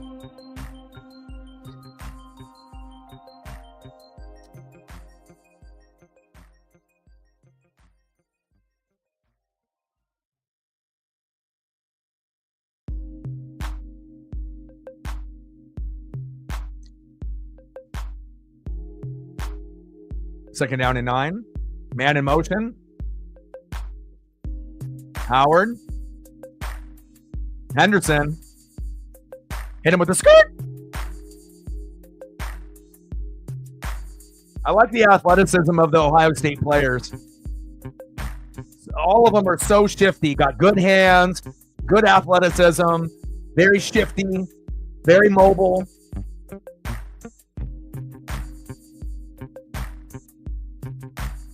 They just need to be able to recruit better quarterbacks. You know, these last 2 quarterbacks they've had have been very average. You know, if they can get back to like the Justin Fields, CJ Stroud type, you know, that's when Ohio State will go all the way and win it all one day. You know, but if you don't got quarterbacks like that, it's going to be hard to be able to beat Oregon, you know, Texas, Penn State, you know, Georgia, or anyone else.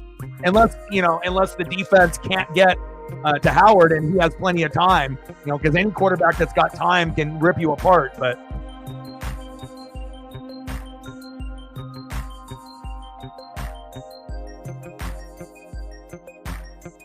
damn, what kind of car was it?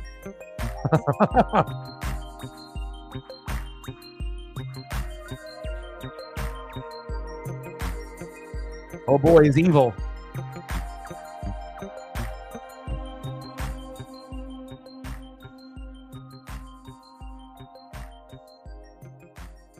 Buckeyes with the punt.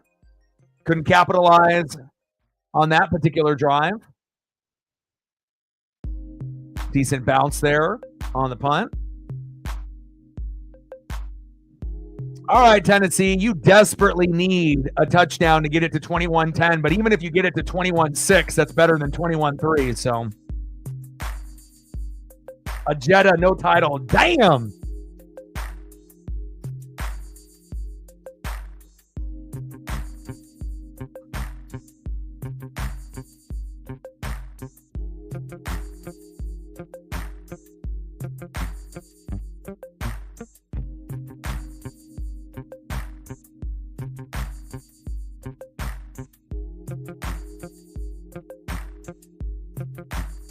Not trustworthy.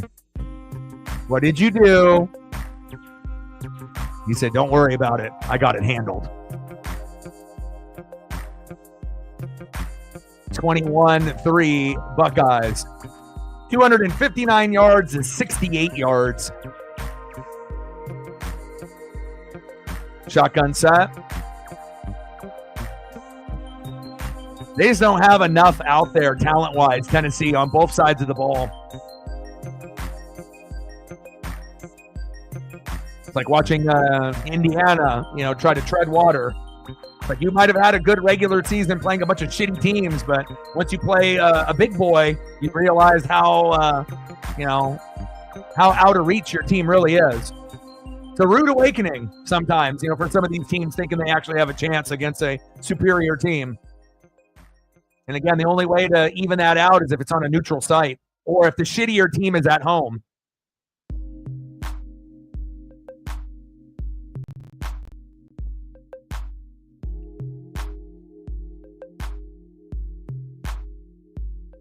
Yeah, but they have nowhere near the talent that Notre Dame has this year. I mean, if you match up any of the top 6, any team could win. Oregon, Georgia, Texas, Notre Dame, Penn State, Ohio State. Anybody could beat anyone. But in the bottom 6, I guess you could probably say the same thing too. If you put the bottom 6 all against each other, anybody could win. But when you go from the bottom 6 to the top 6, it's not even close. It's like top 6 are like NFL playoff teams, and then the bottom 6 are, just teams. Little screen. There we go. Tiptoeing down that sideline. Second down.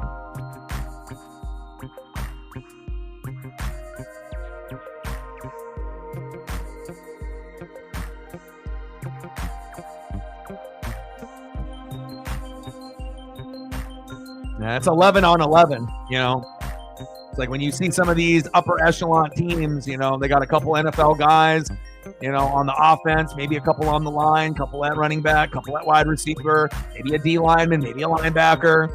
And you get some of these other, teams that, they might have one NFL player on the whole team, maybe, or maybe a couple, but, it's 11 on 11. 2 NFL players going against a team that's got 20, good luck. It's like, just like Alabama and Georgia in previous years before we ended up having this college football playoff.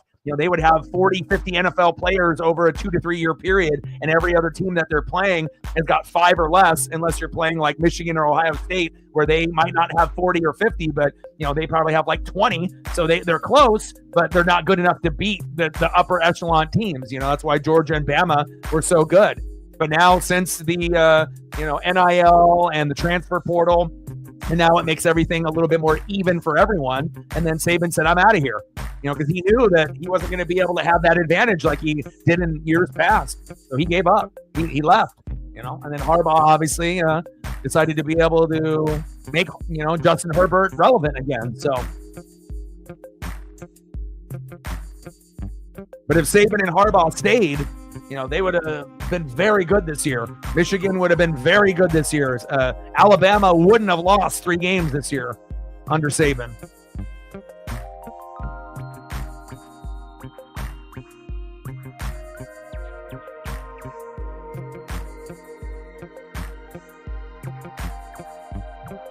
Yeah, Rourke looked like shit, though. If you watched the game yesterday, he didn't look good.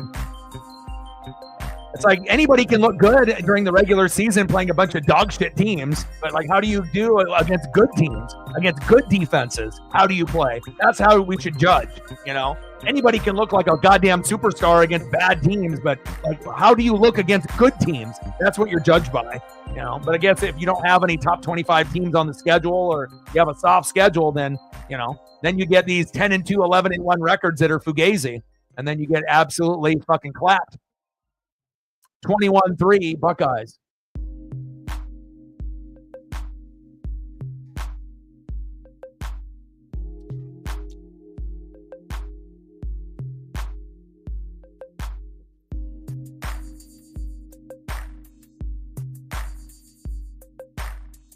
Come on, Tennessee, do something, baby.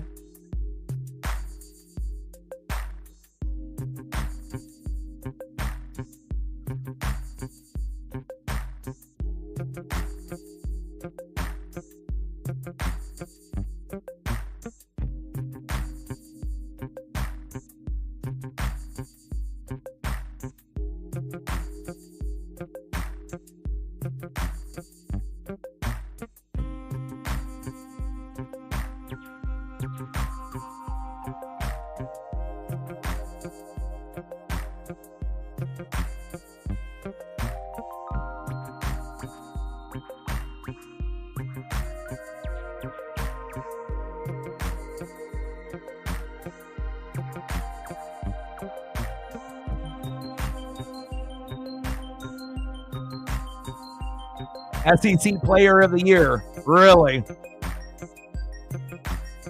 What does that say about the SEC?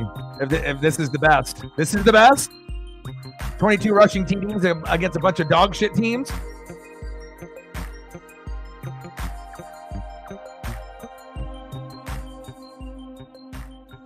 Need a hell of a lot more than just him. And him on the sideline ain't helping. First down and 10. Shotgun set. There we go. First down, balls, move the chains.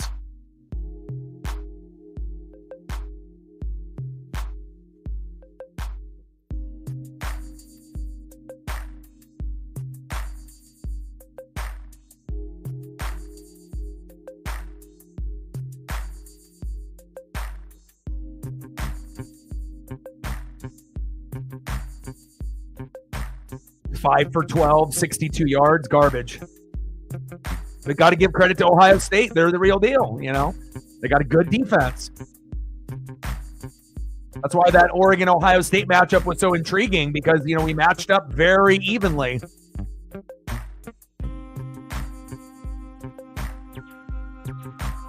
And every big play gets magnified because you know that there is no weaknesses really on, you know, either side. You know, there's a few spots that you try to exploit, you know, if there's an injury on the offensive line or maybe a DB is hurt, you know, but again, it's not like this where you got one team that's really fucking good and another team that's not. Oh, big hit.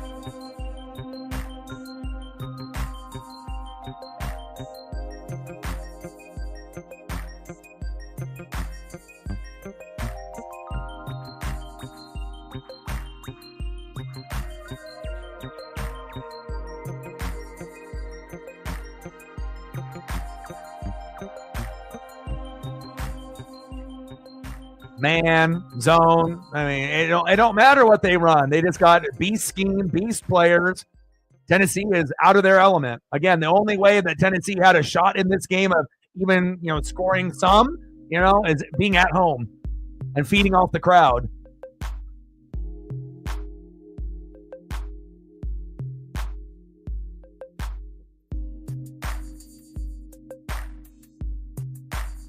Tick, tick, tick, tick, tick, tick, tick, tick. Clock winding down. 21-3 Buckeyes.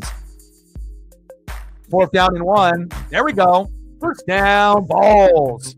Move the chains. Got to get a tutty here on this drive.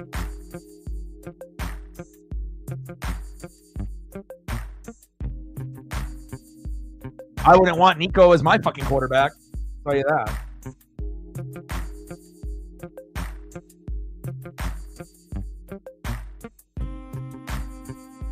First down and 10. Shotgun set. And it shows you like how important it is to have a good O-line and D-line, not only in the NFL, but more so in college football. Because if you can't get to the quarterback or you can't protect your quarterback, you are done. I mean, you might have been able to, you know, throw for 300, 400, 500 yards in the regular season per average against a bunch of shitty teams. But once you line up against a dog like the Buckeyes, you better be on point or it's going to be a long fucking night. Almost picked. Jack Sawyer, he's a beast.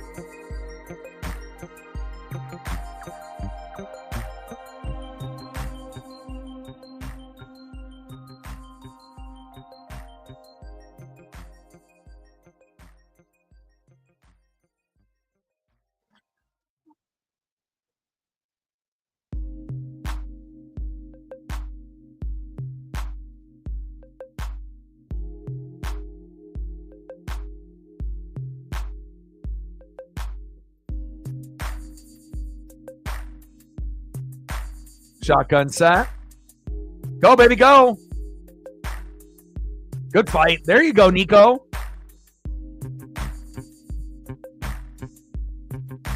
Third and short. They're getting close. 21-10 is a hell of a lot better than 21-3. and again, I mean, if you don't really, you abandon the run already, and nobody can get open at receiver or tight end. So really the only way you're going to be able to move the football is with the quarterback in his legs. And even with that being said, Ohio State will be able to sniff that out for the most part. But every once in a while, if that's the only thing that they can do to move the football, if you're going to be that one-dimensional, he still has enough athleticism here and there to get a few first downs, and maybe they'll end up using him as the primary ball handler. But again, throwing the football is not his forte in this game. 7 for 16, not good.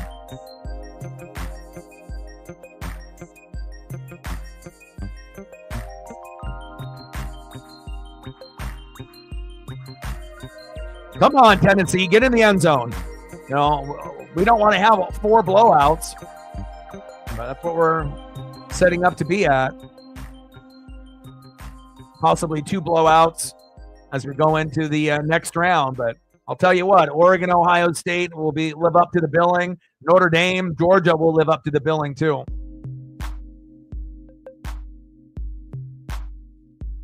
Third down and 2. See if they end up doing a design run with the quarterback or hand the ball off.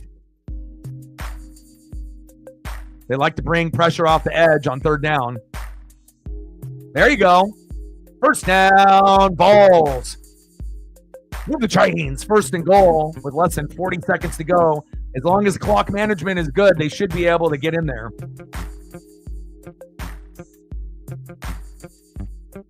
Ryan Day's beard is so black, he looks like Hollywood Hogan, like he dyes it or something. It looks like unnatural. What crime did you commit? You trying to be like Hollywood Hogan? Spins out of one tackler, but short of the marker. Bro's got the Hollywood Hogan. Okay, I see you.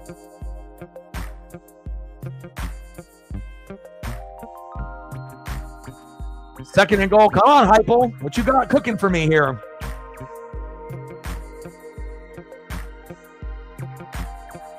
Ohio State just got too many dogs on that side of the ball. I mean, they can get sack lunches rushing 3 or 4. They don't have to bring a blitz on every single down.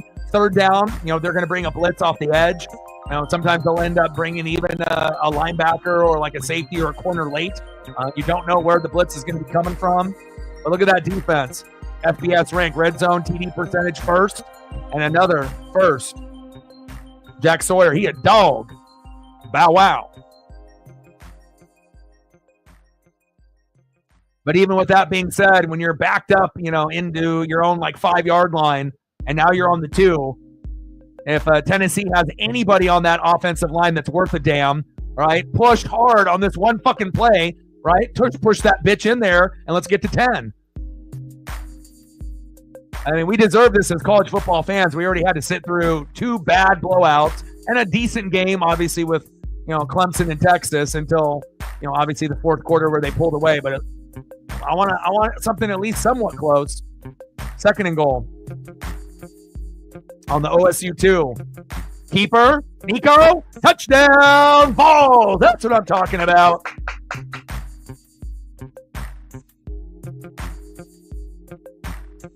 There we go. Nice job, Nico. I mean, for playing like shit, that was huge. You need that, It's like you already know you're going to lose the game, but at least now it's not going to be as ugly as possibly some of those other games that were played. There you go. Nice job. And again, like I mentioned, right? If you don't really feel comfortable with the running backs, wide receivers can't get open against the secondary unit, then maybe you got to use Nico with his legs. And that's what they did. And he ended up getting into the end zone. Extra point is up. Right down the middle and good. 21-10 Buckeyes. There we go. Thank fucking God.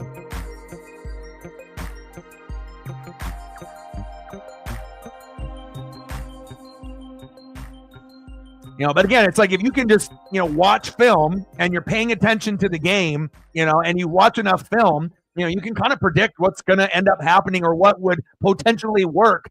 You have to put yourself in the OC's shoes and think, okay, what's been working for them? What hasn't, right? And obviously when teams usually abandon the running back, right, they can't throw the ball, usually the quarterback isn't going to do anything either, but it's not like Nico is the most athletic quarterback in college football, but he does have a good motor. He tries. He's always pumping those legs to try to get extra yardage, so they know they're outmatched, but good effort by Nico to get them into the end zone using his legs. 21-10 Buckeyes. Nice job. But again, they can't abandon the running back. They're going to have to try to find a way to get a pick six, a fumble for a touchdown, a strip sack. But more importantly, they have to get to Will Howard. You have to be able to put him on his back. And if they're able to do that in the third quarter, fourth quarter a couple times, they might be able to get a big play out of it. But we haven't seen Tennessee being able to give any pressure. And remember, Ohio State ended up losing some of their starters on that offensive line. They lost their center for the year. Their guard play has been rotational all year. So it's not like Ohio State's offensive line is great. They have holes. But again, if you don't got a D-line that can put the pressure, then, Howard's going to have all day and all night to look like Peyton Manning or, C.J. Stroud back there, even though we know he's not. First down and 10. And the last thing that you want here is any kind of turnover. Woo! Henderson with the hurdle. Give me a little Saquon, baby. First down, Buckeyes. What a beautiful hurdle by Henderson. Henderson, Judkins. They got some dogs on there. They're always fun to watch. Even though they were in the Big Ten and, Oregon and all of us, being in the Pac-12, Buckeyes got cool colors, they got cool history, and they've always been one of the best teams, right? It's always been them, Bama, Georgia. And I like the stars for merit, so when they end up doing something good, then they end up getting the star sticker on the helmet. I like the concept of that. And it's like you don't really get a whole lot of schools that are creative in that type of way. I'm liking the uni combo too with the silver helmet and then the red top and the red bottom instead of going with the silver pants, even though silver pants are fire too, but it's a nice look.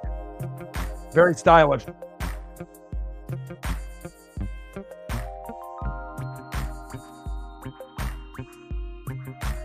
Man in motion.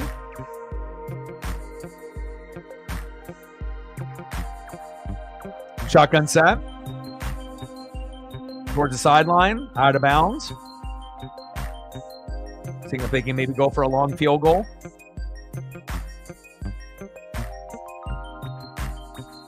Fielding's career long, 47 yards against Minnesota.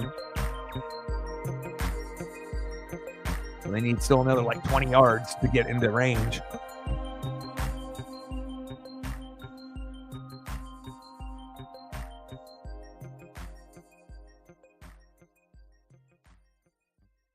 Shotgun set. Howard, good protection, little check down. Henderson. You're still too far out of range, though. You're still another 5 to 8 yards too far. Yeah, you need a few more yards to be able to get that.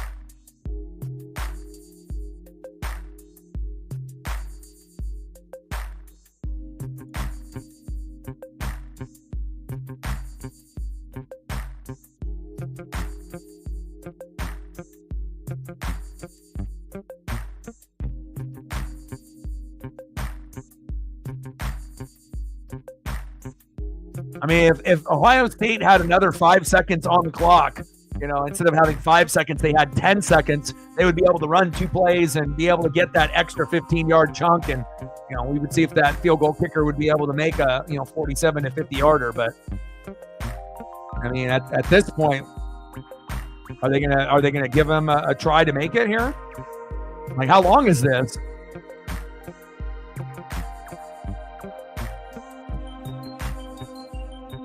This is 50 plus.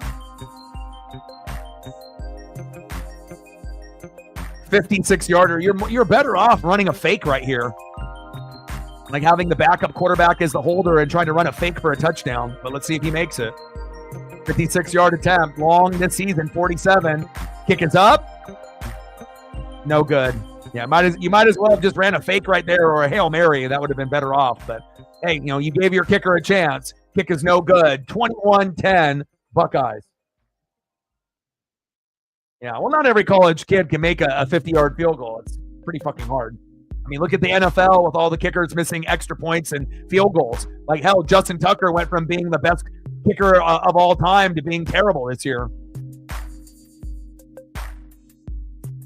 Uh-oh. No, I don't want a Volkswagen Jetta.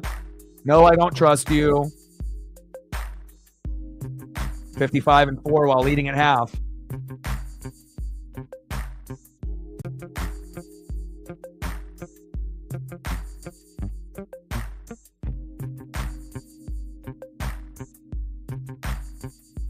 Good coaching by Ryan Day and Chip Kelly so far. 21-10 Buckeyes.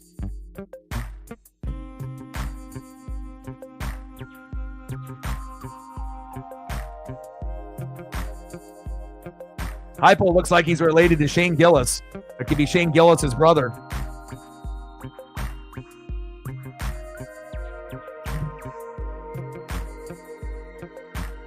All right, I'm going to go check up on Paisley real quick, grab a water, maybe grab something to eat. Again, you guys get settled in, go to the bathroom, eat a snack, do what you got to do. And then I'll be back here in a couple minutes. And they'll obviously go over some of the highlights of some of the other games. So I'll be back on here in like a minute or two. Halftime, Buckeyes 21, Volunteers 10.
All right, I'm back.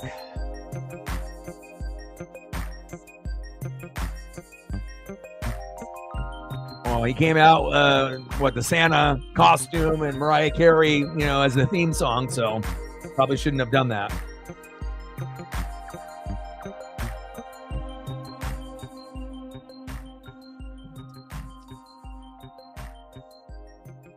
Now, there was all kinds of stuff today. Fury in the boxing. Yeah, Paige and Juju, obviously for the ladies in the college hoops. That reminds me, I need to take a look at some of the other scores. Blazers getting absolutely mollywopped by the Spurs, 73-56. I'm not surprised. Let's look and see what Wembanyama's got. What do you got, Wemby?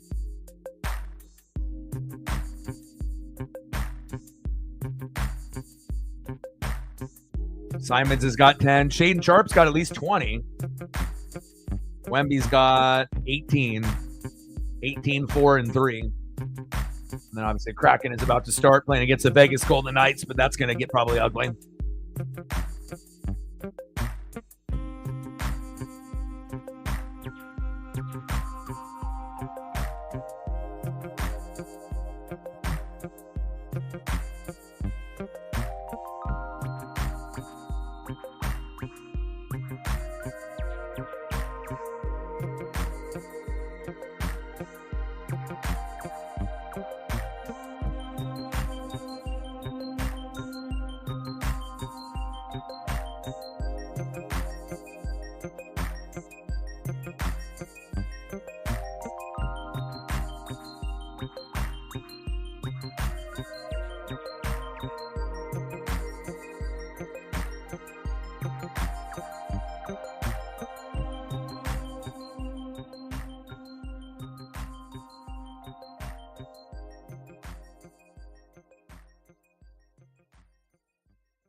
Gained a sub. Shout out to all the new subs that we've gotten within the last month. 24 to go to 20,700. Shout out.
All right, Ryan, 21-10, Buckeyes.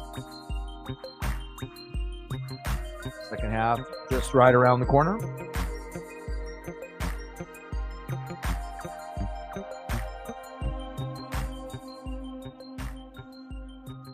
I mean, if Tennessee can actually play some fucking defense, force some 3-and-outs, get some sack lunches, maybe punch the football out, get a fumble recovery or an interception. I mean, they're going to need plays like that. And even if those plays happen, it still may not be enough. But again, if you want the game to be a little bit closer, it's going to have to be on the defensive side of the ball. Even a tipped interception, something. But it could be worse. It could be 21-0 here at half. So I give Tennessee some credit, to battle and get to 10. We know some of these other teams, Indiana, SMU, Clemson, even though Clemson was really the only team that scored first as an underdog, in this, 4 first-round matchups. They had a 7-0 lead on Texas and did the whole night celebration, and look where that got them. But again, that was the most competitive game, as far as the 4. Because even though Notre Dame only won by 10, everyone knows that game was 27-3 until the fourth quarter. And then they put up a little bit there at the very end. So garbage points in garbage time. And Penn State up 21-0, 2 pick sixes to start the game. It was just too much of a moment, to go from, playing in front of 40,000 and then, to 120,000. Definitely they couldn't handle the pressure. But Clemson as a 12 seed played much better than SMU as an 11 or Indiana as a 10. But we'll see what we get here with Tennessee as a 9 and Ohio State as an 8. But it's been all Buckeyes. But the matchups get more intriguing as we get to the next round. Penn State as a 6, Boise State as a 3. Penn State's the better team. Texas as a 5, Arizona State as a 4. Texas is a better team. Like, how the hell is Penn State a 6 and Texas is a 5? Like, how the hell is Boise State and Arizona State? Like, you can tell, like, the bracket is fucked. Like, they're not rewarding the number one, team. Like, in the NFL, they reward the number one team, right? That's why you work so hard to get home field advantage and get the 1 seed. But they're going to have to, kind of figure out the right combination of the teams and to be able to reward the teams that have the best records, and to be, kind of similar to the NFL. And they definitely didn't get the bracket correct, the first time around, but this is the first time. So hopefully it'll, get better as the years go on.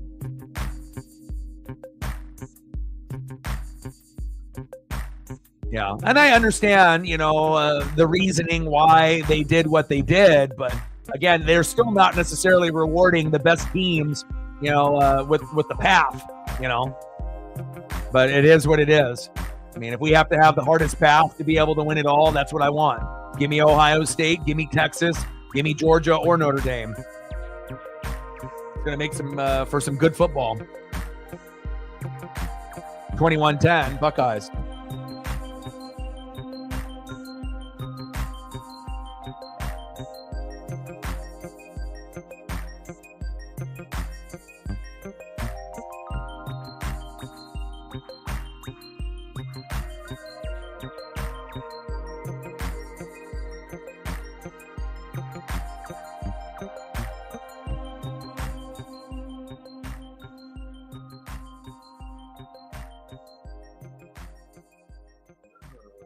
Juju takes down Paige Buckeyes, 72-70.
Third quarter just right around the corner.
All right, baby, let's go. Come on, Tennessee. For all us college football fans getting so hyped up for the college football playoff, we just want to see effort. You know, we just want to see teams not just roll over and give up. And it's easier said than done when you're playing powerhouse teams, you know, at home in this first round. It's not going to be easy. And obviously every home team is, you know, going to win. But again, you solve that problem to make it more even if you have it on neutral sites, but it also gives the fans of those teams at home the opportunity to root those, you know, teams on. But, you know, if they continue to have that format moving forward, you know, it's going to have to be a pretty good matchup, you know, like a 8 and a 9 like this. But the Tennessee team that's at 9 in the future, if they play like in Ohio State, it has to be a team like Penn State, you know, in the 9, Ohio State at the 8. And then, you know, it'll be, okay, maybe Penn State could do it, you know, but if you don't have like an equal matchup, you know, it's going to be favoring those home teams pretty dramatically in that first round. All right, here we go. Kickoff. Come on, Tennessee. Decent return.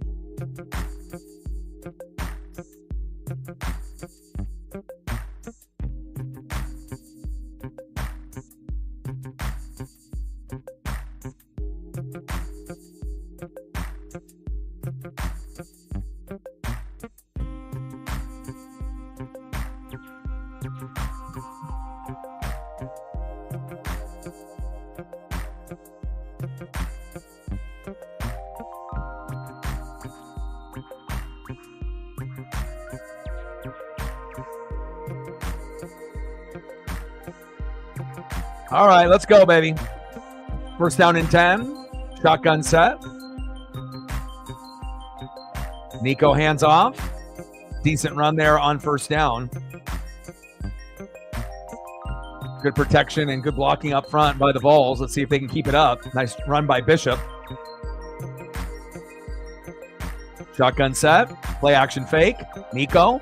Let's run it, baby, run. Trips over his own man. Diving for the first down. Good effort there by Nico, just short of the marker. Third down and 1. Good energy out of the Vols coming out of the half. I imagine Heupel was screaming and yelling pretty much the whole halftime period. Handoff up the gut. I think he has just enough. Down, Vols. Move the chains.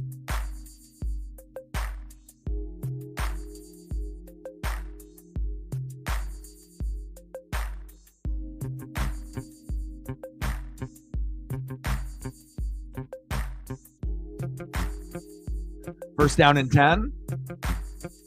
4 wide. Handoff up the gut. And at least they haven't abandoned the running game. Again, you can't just run with Nico on every single play. So a couple yards there for Bishop.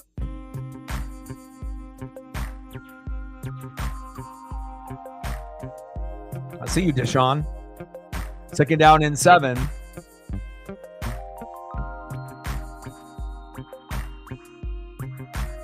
Four wide, one running back set.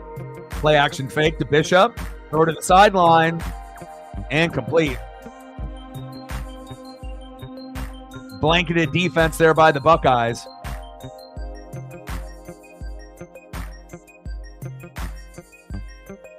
Buckeyes like to chirp. They love to talk, don't they?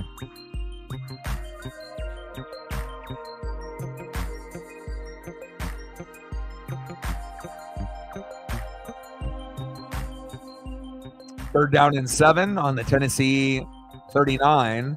We have an injury to Bishop. That's not good.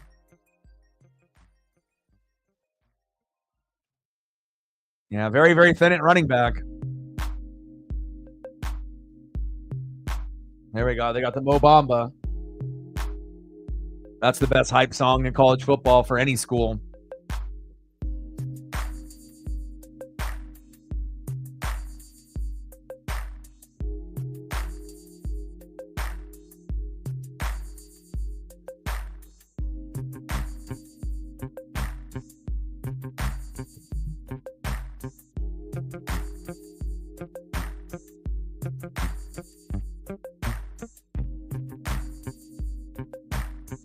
Man in motion, and on third down, Ohio State typically brings the blitz. So let's see if they end up doing that here. Audible on the line as Nico sees blitz coming. They love to bring the blitz off the edge, and they usually bring a blitz late from one of the linebackers, corners, or safeties. Option for nothing. Great awareness by the Buckeyes. 5-yard loss. Ohio State, very disciplined. Good angles, good speed, sideline to sideline. And that play had no chance. And a nice drive. He has a nice little get off right there. Launching himself like a missile for that tackle. I love it. 4th down and 12. Not good for the Vols, but it is what it is. Volunteers with the punt. Out of bounds.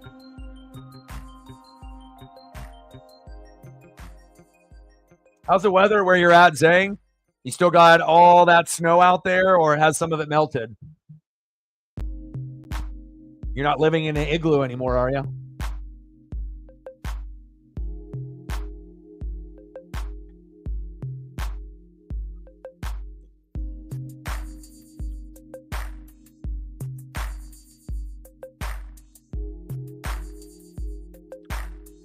$79 to go. Let's get it, baby. Chiefs 27, Texans 19. Tank Dell out for the year, but no one even really thinks the Texans have a shot to do anything this year. They're not as strong as they were last year. Ravens 34, Steelers 17. That's a little surprising that the Steelers, it's not the fact that the Steelers didn't win, is that they got blown out by 17. But again, anytime that, TJ Watt is either not 100% or not playing, that could definitely happen.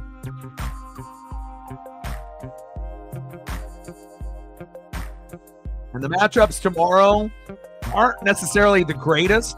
There's a lot of kind of like lopsided matchups tomorrow, a lot of trap games tomorrow, but eventually there'll be something, worth watching, but not really anything that kind of shoots off the page. Like Saints, Packers, Bucks, Cowboys, Niners, Dolphins, Jags, Raiders, Pats, Bills, Vikings, Seahawks, Lions, Bears, Titans, Colts, Browns, Bengals, Cardinals versus the Panthers, Giants, Falcons, Eagles, Commandos is probably the best matchup all weekend. We have one, like on paper, we got like one matchup that's good. Eagles, Commandos, but we would assume the Eagles will win. But I'm definitely going to be watching the Falcons and Michael Penix Jr. hopefully beat the brakes off the Giants, and hopefully he'll throw for a couple touchdown passes in his first NFL start. So with a lot of kind of ho-hum, not the greatest matchups on paper for this weekend, at least there'll be a couple matchups, keeping an eye on. I'll definitely be watching that Eagles, Commandos, and watching Michael Penix Jr. do his thing. I think week 17 will be better, though.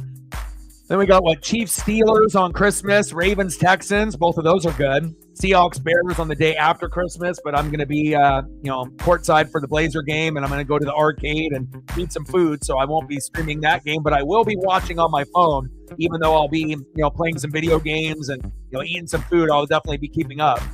Then on that particular Saturday, we got Chargers Patriots, Broncos Bengals, Cardinals Rams. Cardinals Rams is at 5, so potentially that could be maybe something that we do. And then Jets Bills, Titans Jaguars, Panthers Bucks, Packers Vikings should be good. Raiders Saints, Colts Giants, Dolphins Browns, Cowboys Eagles, Falcons, and Commanders, where we get Michael Penix Jr. and Jaden Daniels on the following Sunday night. Not this Sunday night, but next Sunday night. And then Lions and Niners. So not a lot of must-see matchups on the NFL the next 2 weeks. Only a couple, but hopefully everyone stays healthy. We don't have any more season-ending injuries. All right, Buckeyes, your turn. Henderson, no gain. Good defense there by the Vols. Melted a little bit. 19 and windy.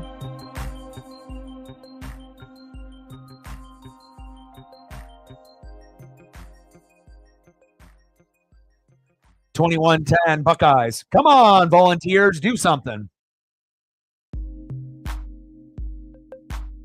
I mean, if the Volunteers had Reggie White or Derek Barnett and had some guys out there, then maybe they could do something. But short of the first down marker, a little check down by the Buckeyes and Howard. Third down and 3.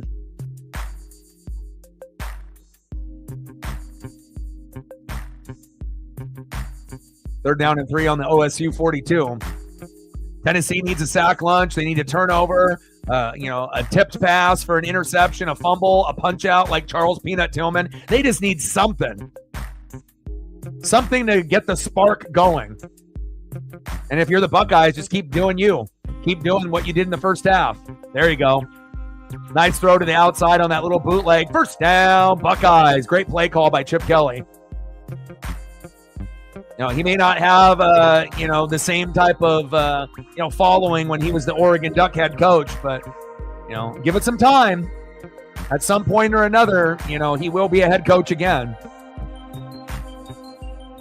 He would look good with that visor, at Ohio State. Plus, that would make the Oregon rivalry even more heated. For they have our old coach, and then we have Dan Lanning. It would be pretty exciting. I'm always going to be a Chip guy.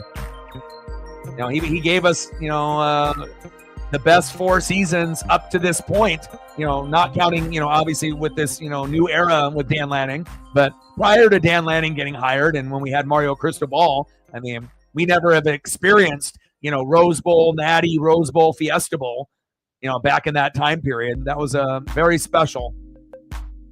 And then those teams that, we ended up having the most athletic players ever in our program. Getting guys like LaMichael James and DeAnthony Thomas to sign with Oregon. And since then, we haven't had any players like that since, even in this Dan Lanning era.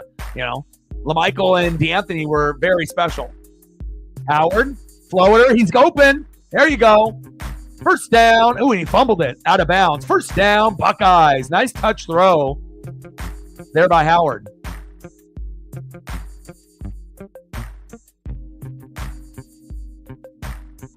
Megan in the building. How are you? How's the Kraken doing? 1-0 Kraken over the Golden Knights. Who's in goal tonight? Is it Grew or Decord? It's been a real rough season like last year for the Kraken, but hopefully they can find a way to be competitive here tonight. On the road with the Vegas Golden Knights. One-on-one, floater, touchdown! Jeremiah Smith again! Wow! Oh my! What a fucking throw. What a fucking catch. Touchdown, Buckeyes. That was beautiful. Oh, my. Nice job. That was beautiful. Kirk loves it. Brian loves it, even though his face doesn't show it. Oh, my. Nice job. We haven't even seen Egbuka get going yet. Jeremiah Smith. making this game about him today. It's the Jeremiah Smith show, baby. Love those athletes that they have.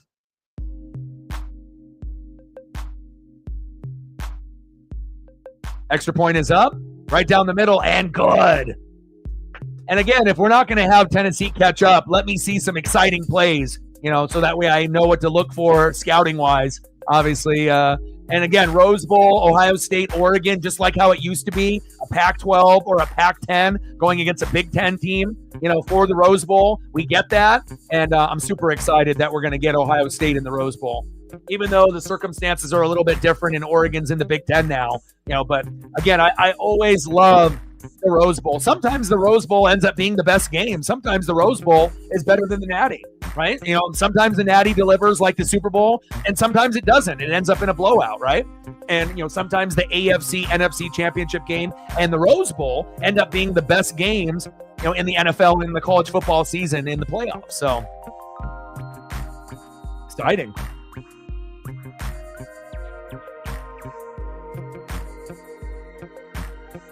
I'm going to give Howard some love. A very mid quarterback, but he's looking fantastic today.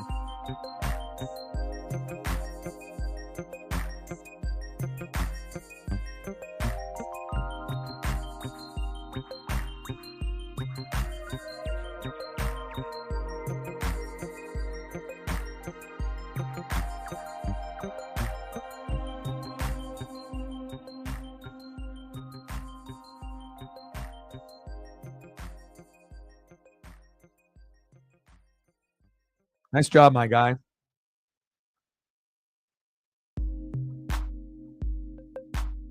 And obviously, he's not typically going to play like this every game. But again, what has been the key for him to play this well, right? They have absolutely no pressure on him, right? Has he even got sacked tonight? It's like he's had all day and all night. So even a above average or average mid quarterback can look like a superstar if you got all day and all night. Plus, let's be honest, Howard has got some of the best options in college football to run and throw to, right? You got two really solid running backs in Henderson and Judkins. Then you got Egbuka, you got Jeremiah Smith. You got, so much talent to be able to throw to. It's not like he doesn't have anybody that can make plays. So, and it's not like he has to use his legs like Nico does to be able to get positive yardage. Nice to be able to see Howard actually play well. But again, I want to see Tennessee's defense, make it a little bit more difficult for him, that way that he has to scramble for his life a little bit, improv with the bootleg. Let me see how you play under pressure. But, if you don't got any pressure, even an average to above average quarterback like Howard can drop it into the breadbasket with plenty of time, beautiful spiral, perfect positioning, great hands. Jeremiah Smith, what a dog.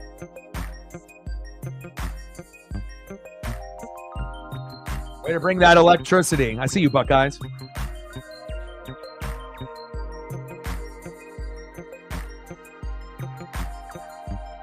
And we're waiting, baby. We're not intimidated. We're ready. Go Ducks. And plus, Tennessee, Oregon wouldn't be like sexy in the Rose Bowl. Like if Tennessee ended up winning, we know Oregon would beat the shit out of them. At least when we play Ohio State, we could lose.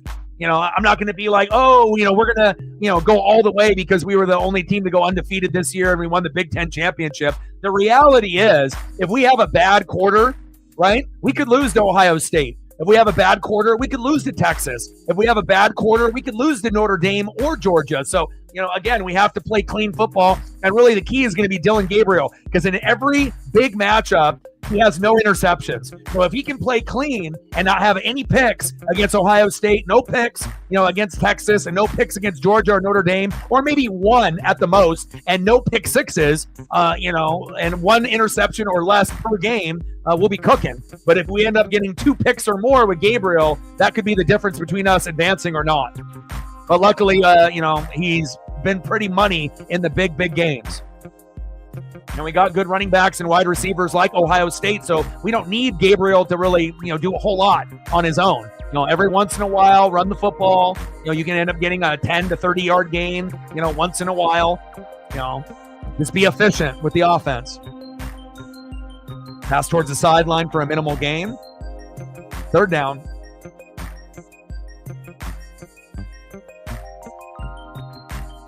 Agreed.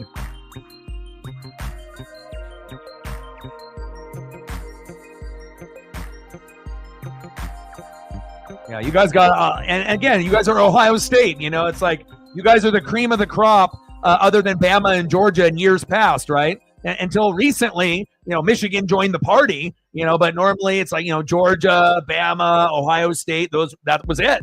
And then Michigan, and then obviously once in a while you would see like LSU with Burrow and then Clemson with like Trevor Lawrence, but you know, those weren't really consistent. It was just like, you know, kind of an anomaly. Ooh, nice jukes. There we go. First down, Bowles. Nice jukes by Nico. A couple of them there. Move the chains. You know, but normally it's like, you know, if you weren't Georgia, Bama, or Ohio State, you were fucked. So now it's nice to see Oregon and Texas join the party, and Notre Dame is good this year, which is cool. Penn State is good this year. That's cool, you know. And again, if we're going to end up going into 2 super conferences, we don't want the SEC to be king anymore. Like, I respect Georgia and Texas, you know, and Bama isn't the same, but they're still decent, right? But the Big Ten is here to stay.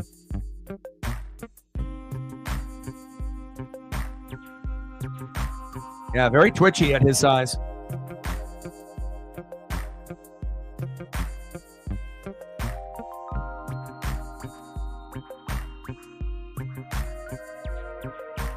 I mean, if Tennessee's offensive line and defensive line were better, you know, they would probably be at 20 right now.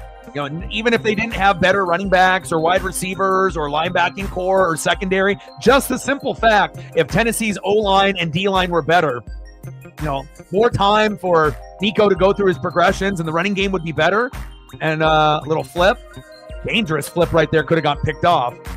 And obviously D-line for getting pressure on Howard, which we haven't seen all night. But it feels like Tennessee's got something kind of cooking, right? You know, I don't know if it's going to lead to a touchdown on this drive or the next drive, but hopefully they can have a few more consecutive first downs as they're just, you know, laying flat in a zone right here. You know, they're not going to give anything, you know, behind them, everything in front of them.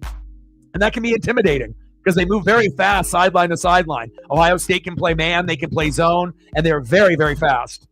Very, very disciplined. You don't see them fuck up that often on that side of the ball defensively. Shotgun set. Nico. Batted down. And that's one thing that makes Ohio State exciting too, is like when they're good on defense. Like, you already know they always have a reputation of having running backs and wide receivers in the NFL. And as of late, in the last 10 to 15 years, quarterbacks too.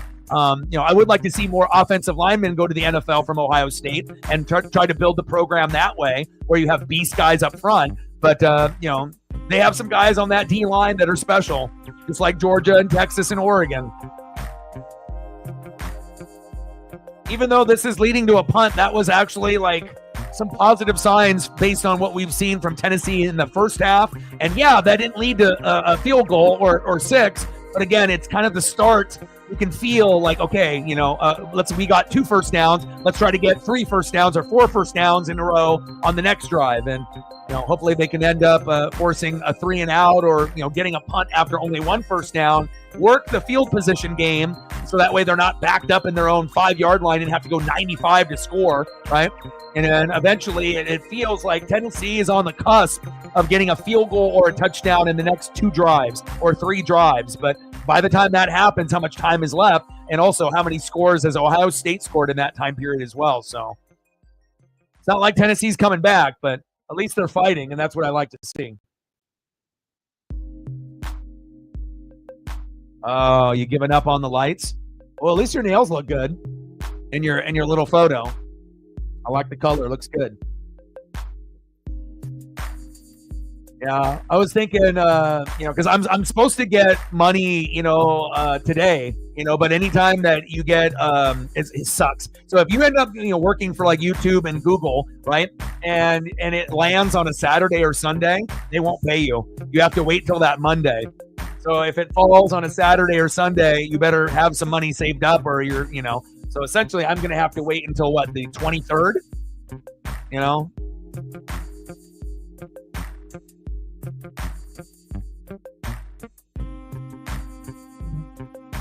Which kind of stinks, because I wanted to be able to, you know, get some kind of lighting for my room here in the studio. You know, I could either go like green and yellow lighting for like the Ducks. I also like, kind of like the green and the blues and the purples. Like there's certain like colors of lights that you see, or like green and red that make you feel like a Christmas and whatnot. And I got room in here to do it, but I mean, I got like some old ones, back from way back in the day, but I want to get some new ones, like maybe some ones that, not just stationary lights too. I want ones that blink or that go through like patterns and whatnot.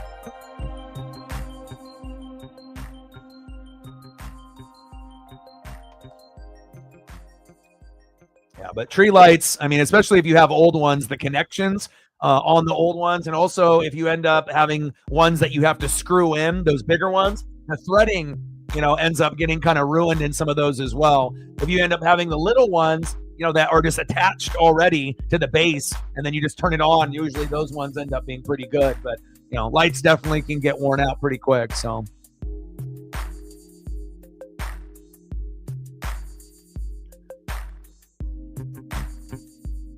Well, they tied it up at 1-1.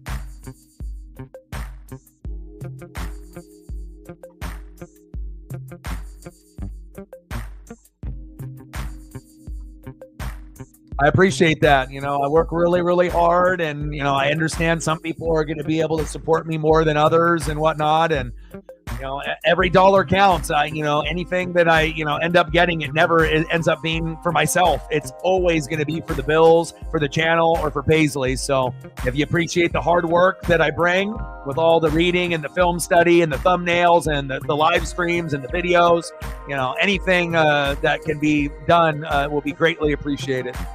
And plus everything is going up. The internet bill went from 70, a month now to like 100, 105 a month, 110. The program that I use to stream went from $25 a month to $45 a month. So, like for the people that think that, if I donate $1 or $2 or $5, it's not going to add up. It does, because you never know if you end up doing that, right? Then someone else might end up doing a bigger amount or match your amount. And then all of a sudden, instead of having, maybe I should do it, maybe I shouldn't. And then all of a sudden, if you do, maybe 2 other people do it. And then we have a dono train. So remember, anything that ends up being supported to the channel, you are supporting me and Paisley, as well as my dream to be able to grind it out and have a place for us to hang out and bond, watch sports and wrestling, talk about life, and be able to get photos where you're not going to get anywhere else.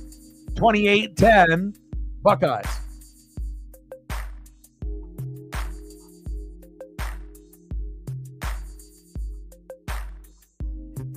I mean, I get it. Everything is going up, but it's kind of crazy that the streaming program went from, 20, 25 a month to 45. Like, man, couldn't you have just like went up $5? And I would have been irritated, but to like double it up from what I'm already, and that's not internet. That's just the streaming program I have to have. So that way I can, do this broadcast. Like there's other streaming programs you can use, but if I used another one, you're not going to get any photos ever again, because this particular program allows me to do, the custom stuff. If I end up doing a few of these other ones that are out there, you don't have the ability to throw photos up at all. And I like being able to do that. So first down, Buckeyes. It gives us, a chance to be creative and be original, and I can also touch base with all your guys' favorite things, and not only to talk about it, but we can see it on the screen together.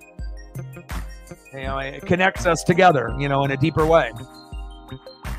But I'm always going to grind and grind and grind. I mean, I'm going to do this, and this is my full-time job until I die. So it's not like I'm going anywhere, I worked very, very hard. I've been grinding for 12 years. This is my 8th year on YouTube. We're grinding, but we're nowhere near where I want to be. I would love to, go from 20 to 30, and then 40, and then 50, and then 100. I feel that this channel is very deserving, but sometimes you got to wait your turn. And then eventually, as things progress, things will happen. You just have to wait your turn. You got to trust the process. And dreams and goals, it's not about, the final destination. It's the journey, it's the grind and the effort to be able to get to that point. So, and then Ohio State fans trolling, chanting SEC, SEC. I love it.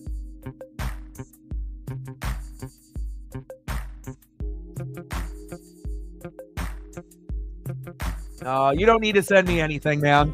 I mean, like I said, there's going to be certain people, that are in a good situation, that they, from the generosity and love from their heart, they love me and Paisley and the hard work that we do, that they'll be able to support, but if you're young and you're 18, 19, 20, 21, 22, maybe you're living at home, maybe you're not, maybe you got a job, maybe you don't, maybe you're one of the younger ones on the channel, like Double E and Matt, for people like that, I would recommend, you spending it on yourself, saving it, spending it on family, investing in yourself. If there's something that you've been wanting to get for yourself, don't worry about me, and then down the road, as you get older, and then if you end up having a better job or more money, more established, then, if it's appropriate, then, hit me with the donos, at that point. But again, for someone that's younger like that, with just trying to figure out like who they are, where they're trying to go in life, job wise, living wise, and everything else, that's something that you should, do for yourself. Obviously if I was a greedy fucker, I would be like, yeah, send it here, do this, do that. But, again, it's not about money, again, like you need money to be able to survive and to continue doing the dream, but really, likes and subs and the donos, they do fucking matter. Anyone that tells you differently is lying. It fucking matters, but again, that's not really the total picture. It's about the bond. It's about the connection. It's about being able to have people that you can connect with, even though that we don't live in the same state.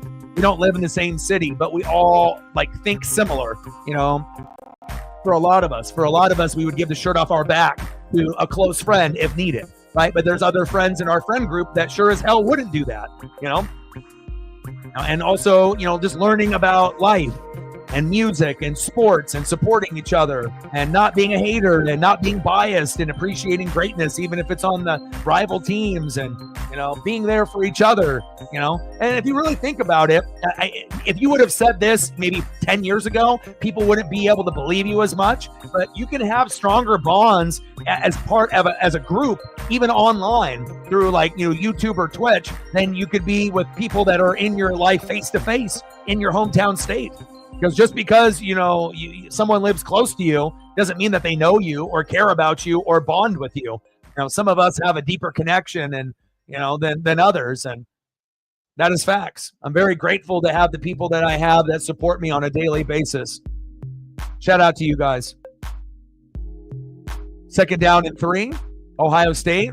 Trying to get in their bag, Chip Kelly. And it's kind of cool when I watch these play calls because I can just imagine Chip in his brain and the wheels turning in his brain, trying to be able to make a name for himself and be effective as an OC for a high program like Oregon. What the hell was he doing at UCLA? He deserved better. And I knew he wasn't going to be good in the NFL. Like certain guys are built for college and certain guys are built for the NFL. Unless your name is Pete Carroll or Jim Harbaugh, stay away. Just let the professionals do the, what they're good at. If you're good at as an OC, don't be a fucking head coach if you're not a leader. Just be the goddamn best OC in college or the NFL, and that still is very lucrative, right? Because any football head will tell you, like Ben Johnson on the Lions, would you respect him more going to the Jags and then going, 3-14 and getting fired after 2 years, or him being the best OC in, at the NFL, and then the Lions end up winning a couple Super Bowls? You're gonna respect that, and it's all a matter of, is it ego? Do you have to be a head coach, or you don't have to be Josh McDaniels. Some guys can do it, some guys can't. But a lot of times when you see these coordinators get thrusted into a head coach, they can't do it. Floater, one-on-one, and complete. Because it's one thing to be able to be an expert on calling plays, right? Where we have people in this room that know how plays work. We have strategy, analytics, Reflect, and myself and Matt and a few others. We understand that kind of deep diving football more than just maybe the average casual fan, but it's more than that. It's also, having that the realness, and having that leadership quality where you're either born with it or you're not. It's not something that you acquire. Certain people that have that swagger and that vibe, and that are true leaders without trying, where people are going to follow because they know that that person has love and they are genuine and they're not fake. And people are always going to ride or die for people that are real. Real that can recognize as real, baby. Floater in the back of the end zone. Incomplete. Jeremiah Smith trying to go for tutty number 3. Flag on the play, as if they need it. I mean, we knew Jeremiah Smith can do things like this, but I'm kind of wanting Egbuka to get a tutty, can I see the other one? It's like, I get it. You got this, it's almost like reminding me of Stafford only going to Puka. Hello, Cooper Kupp is available. He used to be your number 1, still a top 10 receiver. How the fuck do you get a 0 in fantasy? How do you not even get a catch? Cooper Kupp is fucking still amazing, And I get it. Sometimes you end up having a favorite guy, but when you got another guy that is NFL on the other side also, give that guy a chance to be able to shine too. And he's been balling, man. 6 receptions, 103 yards, 17.2 average, 2 tutties. Everyone loves tutties. But I am very, very grateful for every single one of y'all in the room and also others that will watch the replay. I appreciate you guys more than you know. First and goal. Howard under center, bootleg, wide open, touchdown. Buckeyes, easy peasy lemon squeezy. Oh, they said he was out. He reached. I want to see a replay towards that sideline. Give me that other camera angle. And you ask and you receive. Okay, here we go. Perfect play. Does he reach? Where's his foot? Oh, no, he's short. Good call. It's always good to be able to look at multiple camera angles before we get all huffy and puffy, about something. Just like that interception in the back of the end zone that was called interception that probably was more incomplete, but, makeup calls. Whistle's blown. Typo's like, fuck, man. Ohio State's fucking good. Where's Peyton Manning, T. Martin? I need someone better at quarterback.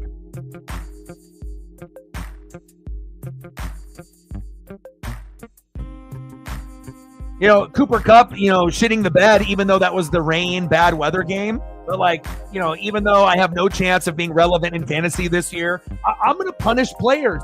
It's like, if you fuck me over, you're on the bench. I'm going to put somebody else in. Do I want to play Cooper Kupp, this week in the last, week of the, fantasy playoffs? Do I want to play him? Yeah. Do I normally play him? Yeah. I'll play him with Devontae and Mike Evans, right? I like to run like a trio, but you piss me off. So you're not playing now, and I'll go Shakir from the Bills, and I feel that I can get similar numbers. I mean, I might not be able to blow up and get 20 to 30 like when Kupp goes off, but it'll be more than a fucking 0. And I know Kupp's not going to go 0-0. I know that's not going to happen, but it's been a little disappointing since they both have come back from the injury that Puka is heavily, heavily used. And if you got him in fantasy, you're loving it. But for Cooper Kupp fantasy owners, it's bro, don't forget about me. It's the Buccaneers have Mike Evans and Chris Godwin. It's not like they forget about one. They always make sure to make both happy. Come on, Stafford. Don't do my boy dirty like that. Eastern Washington. Man in motion. Howard. Handoff. Judkins. Touchdown. Buckeyes.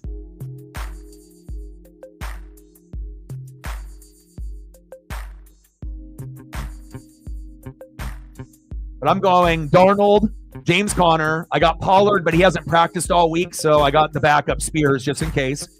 Okay.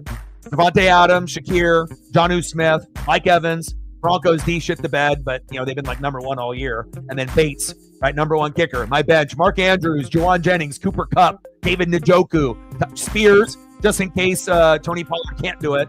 Adam Thielen, and then Tyrone Tracy Jr. So, I'm making plays, man. I make moves even at the end. Regardless, I finish first place, 10th place, 9th place, 8th place. Who cares? I am making moves. So when you look at that bench, you're like, that's sexy. That's what it's about. It's having that roster where you got options to be able to play anybody, starter or bench. Kick is up and good. 35-10 Buckeyes. You know how many moves I made this year? 189. I guarantee there's no one else on planet Earth that has made 189 moves in fantasy. Because if you go to your team, you click on that little I button next to your team name, that'll tell you how many moves you made. And most of the league, no bots, we don't want any, have made 20 moves or less. So a couple of y'all have made 40 to 50 moves for like second. I'm at almost motherfucking 200. But again, if you look at that roster, you can see how I constructed a superstar starting lineup and bench. Like I literally have nothing on the bench that's garbage. Everything could be used, Jennings is projected for 15. Kupp is projected for 15. Njoku for 12. Spears at 7.7, but if Pollard is out, that'll go up to, 10 to 14. Thielen for 13 and Tracy for 14. That's what you need, man. Depth. You never know when an injury might happen, and it's always good to have options. 35-10 Buckeyes. OH. O.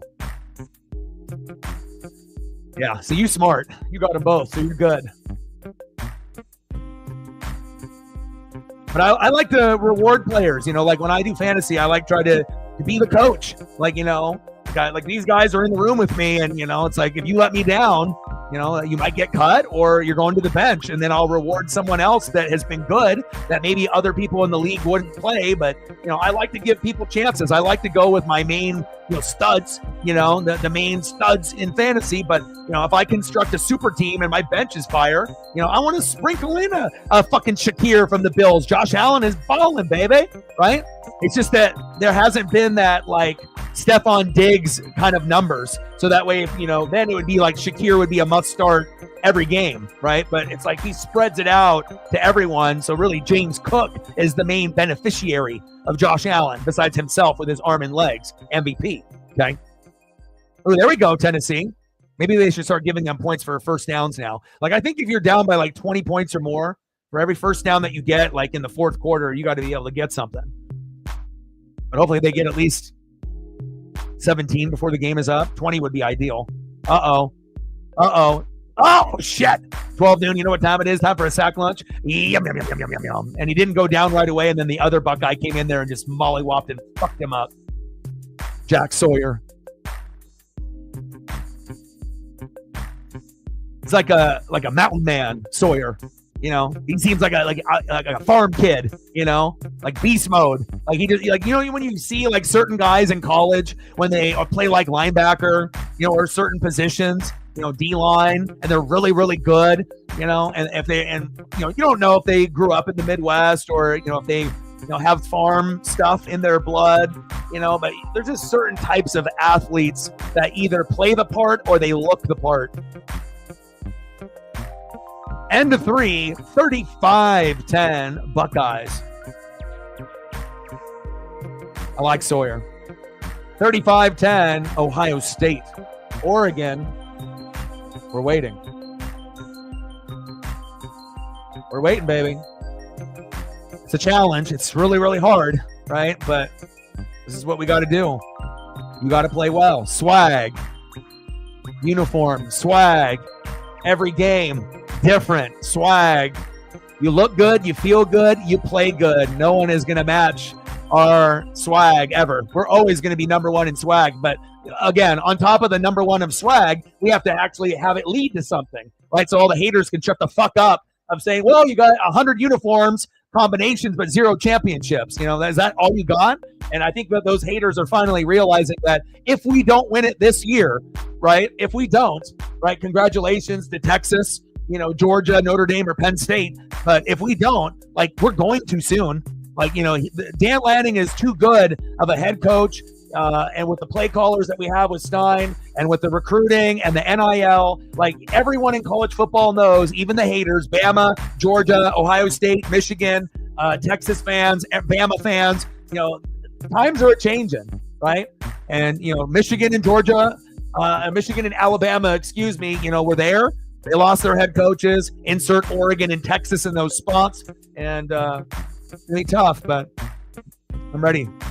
Bring it, Buckeyes. I'm ready. Swag.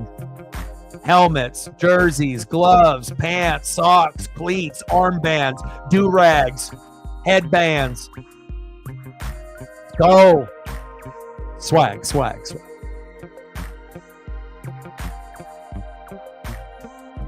go, Dan. And Dan we trust. And you got to think, for a long-time Duck fans, or even short-term Duck fans, back when I used to watch, they would win one game a year. Imagine being me and watching a team and they only win one game a year, 2 games a year, right? And then to go from that to Joey Harrington era to actually have a Heisman candidate and to get some respect, right? And then to see where we're at now after Chip Kelly, it's almost a dream come true. I've always dreamed of having an elite coach like that, like Chip Kelly, but defensive minded, right? And to be able to have a top 10 defense instead of a top 10 offense, and our defense is ranked 104. It's cool to actually think we're getting so close. And then it feels like if we do win one, that there's going to be a very strong possibility of winning another one or getting to that title game again very, very soon. It feels like once Oregon gets to that first title game, whether it's this year or next year or whenever, we might be able to go to a couple in a row and then maybe go 2 in a row, maybe win 1, lose 1, miss it. And then maybe the year after that, we go back again. If you can get to that point where you have that 5 to 10 year run, you got to start that championship. What the first one was for Saban and Bama, and then building that. We're trying to build, in Alabama, Georgia, on the West Coast. Little flip. Nice little shovel pass there by Tennessee. But you're down 25.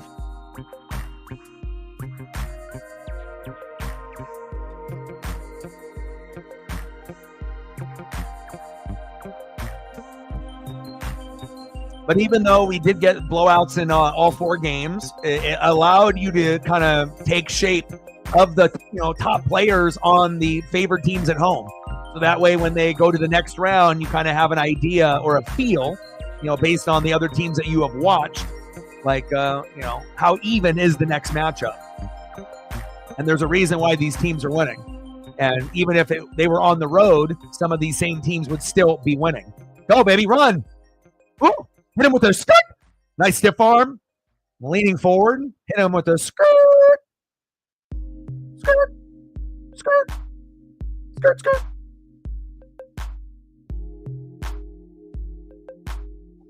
Then we got Buccaneers, Cowboys tomorrow. I apologize. Cowboys are terrible, but we'll be entertaining. And we'll win the game. And hopefully you'll see Mike Evans hit the end zone. We need a few more 100 yards for him to get 1,000 for every year he's ever played. Big deal. So we got to get it. And hopefully Evans gets in the end zone once or twice. And, I don't know what you're going to get out of the Cowboys. Hopefully CeeDee Lamb gets in the end zone for Cowboy fans. So that's something. And we'll go from there. NFL Red Zone and a lot of games will be on tomorrow. Floater. There we go.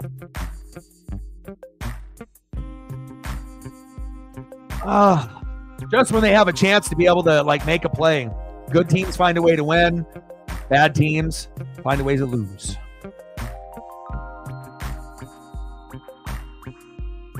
He was there, got jammed on the line, but he did step out of bounds. I don't know if they would have reviewed that and that would have been illegal touching or whatever, but just out of reach. Quarterback play in this year in college football is one of the worst that I've ever seen. Quinn Ewers, awesome. Cam Ward, awesome. Shedeur Sanders, awesome.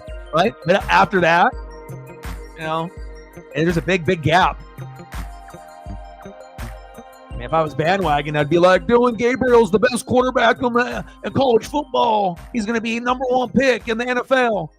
But, he's like a poor man's Tebow. He does some things really, really well. It's a perfect quarterback for our system. But I don't really see him being Justin Herbert or Bo Nix. But hopefully, he gets a chance to be a backup and learn. And when his name is called, that he can step up and maybe he can end up being something, a starter possibly. But, I don't think he doesn't have he's not NFL ready, even though he's been in college for fucking 6, 7, 8 years.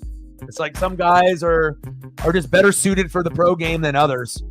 Just because you win a Heisman like Marcus Mariota or Jameis Winston doesn't mean that they're going to turn into the next Joe Montana or Peyton Manning or Tom Brady. Facts. 35-10 Buckeyes.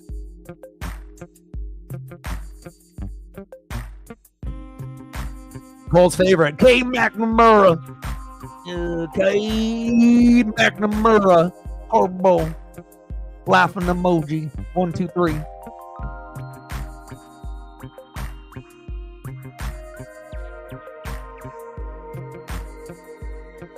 Yeah, but I mean, there's a thing though. You can write down plays and you like play formation. But for me, I'm about scouting talent and and going through the film and reading and finding out everything. So I think that different people are going to view things differently. But I would be very shocked if Dylan Gabriel turns into a top 10 quarterback in the NFL. I highly doubt it. It doesn't really have all the intangibles.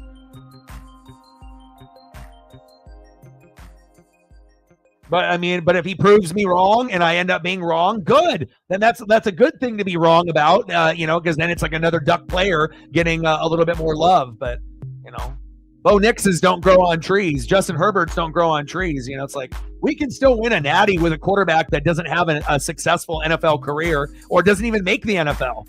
Or ends up being undrafted or drafted. Like, I think that, if you build the team the way that Oregon has, O-line, D-line, defense, coaching, play calling, you're always going to have athletes. Everyone wants to wear all those fucking unis, so it's like we're going to get players that would have played at Georgia or Bama or Ohio State that never would have second thought of Oregon, and they're going to come to Oregon now. So we're building a powerhouse on that West Coast. Got to compete. Then you got to deal with the Buckeyes and Georgia and Texas. Now Penn State, Notre Dame looking nice. They looking nicey. Henderson, I like his athleticism. Tennessee throws him down with a little bit extra sauce on that tackle. All right, Howard, show me something.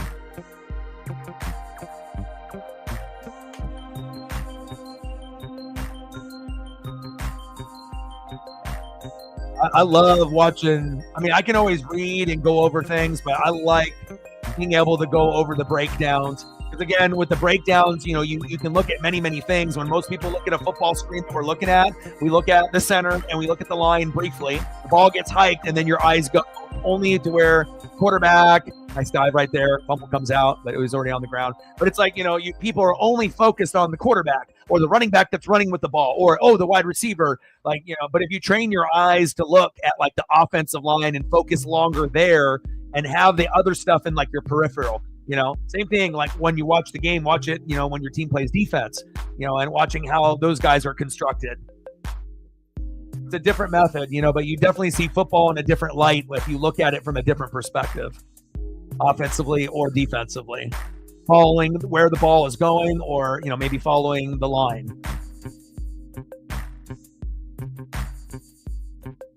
Man in motion, shotgun set. So let me keep it. First down, Buckeyes.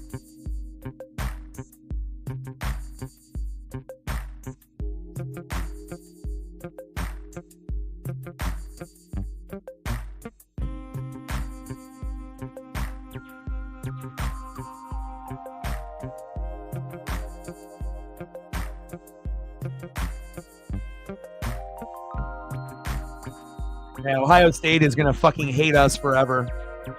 But that's what they need, right? They need a new Michigan to hate, And again, Michigan might have lost Harbaugh and they might still be able to have a worse record and beat them. But it means more when both teams are good. Both teams are 11-1. The team that wins goes to the Natty, or more than likely. Like you want matchups like that. That's why Ohio State and Michigan has been the most watched heated rivalry game at the end of the season every season, fucking forever. Like you don't even give a shit about college football, but that one is like maybe you go out of your way to watch a little bit of that one.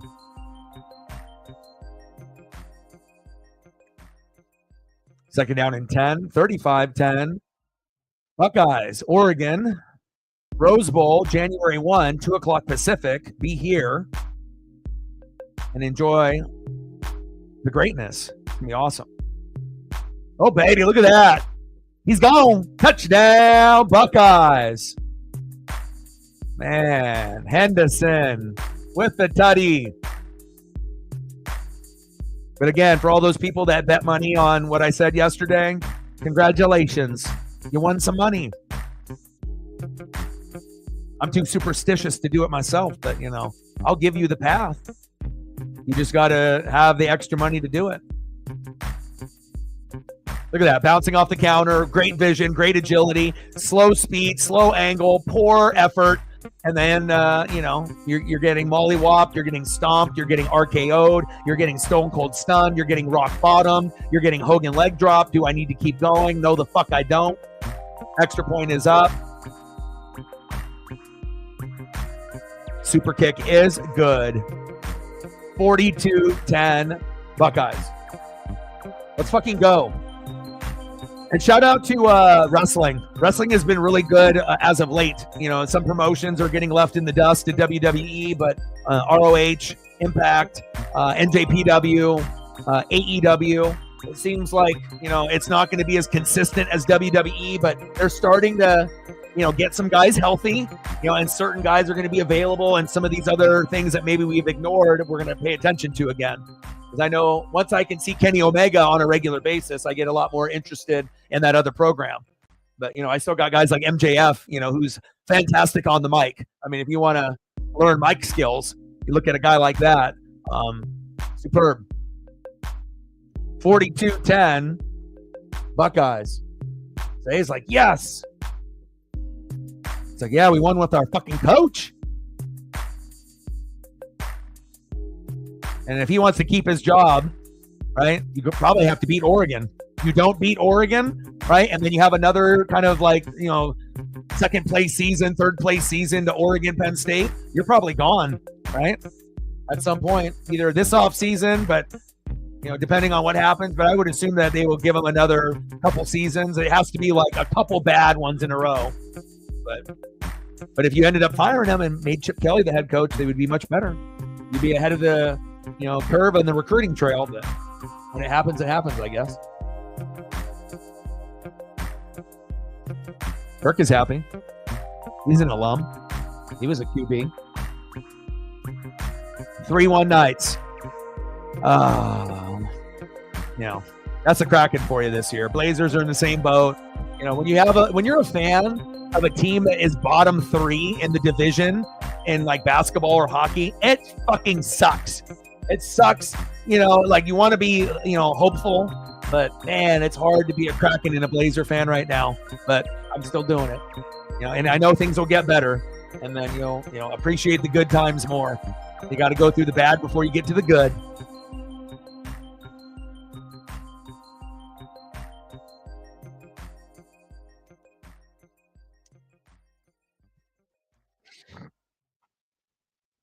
Yeah. For me, though, is like I have to, since, I have to try, the key word is try. I have to try to be an expert for every team in the NFL and a bunch of college teams. So to do that, it's like not only do I have to scout, like for you, wide receivers, I got to do fucking every position of every, fucking team that's relevant. So like top 25 teams and then all 32 NFL teams, then baseball teams, not just the Mariners, like NASCAR, and then keeping up with what's going on with basketball, even though I hate it. March Madness is cool, but other than that, everything else is kind of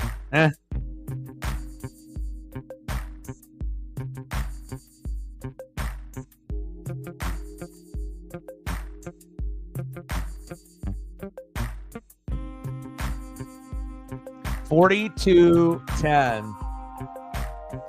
A lot of this, a lot of that, a lot of this, a lot of that, a lot of this, a lot of that, a lot of this, and a lot of that. No, you can't babysit my kids, Ryan. Be a coach. I don't got no kids. Amazing. No on the babysitting, Ryan. Sawyer, beast, beast, beast. My AJ Hawk.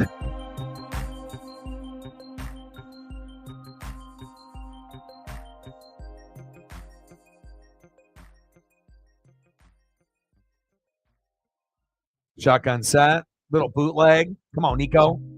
Fuck, man. Nico can't throw with the shit. Shows you, man, quarterbacks, you know, they are not a dime a dozen. And even if you end up being the best quarterback in college, you know, there's no guarantees that you're going to sustain a long career, let alone after your rookie deal. Like being a quarterback in the NFL and being a really good one and a consistent one is like one of the hardest things on planet Earth, especially with just, you know, all the other intangibles. Shotgun set.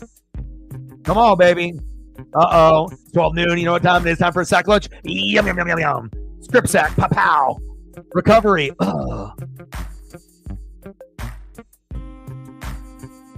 Tui Molo Alo. He's fun. Like, he would make a perfect Oregon Duck. I mean, you already got the name for it, you know. When you get guys that are from Washington that could have went anywhere, you know, like local, like the Huskies or the Cougs, and then they go to Ohio State, you know, that's got to sting, you know, for being a Husky fan or like a Cougar fan, knowing that someone grew up in your backyard, you know. But again, going to Ohio State is so like prestigious, right? So it's like if you can go there, unless it's like Georgia or Bama, you know, those are the highest. At least it was. Nico, golly, can you get a completion?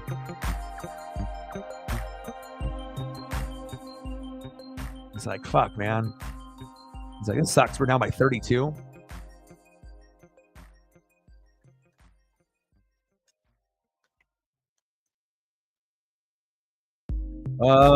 Reflect in the building. Michael Penix Jr. Gonna beat the Giants. Hopefully scores 2, 3, 4, 5 tutties in the air. Giants got no D. Penix for the win. And they're going to cut him Cousins, so they don't have to pay him the extra bonus. But again, for all the Falcon fans, you know, that said the Michael Penix Jr. thing was the dumbest thing ever, and everyone is stupid for thinking that's good, you know. And now, not only has it only been like 3/4 of the first season of Cousins' contract, he's not going to be on the team.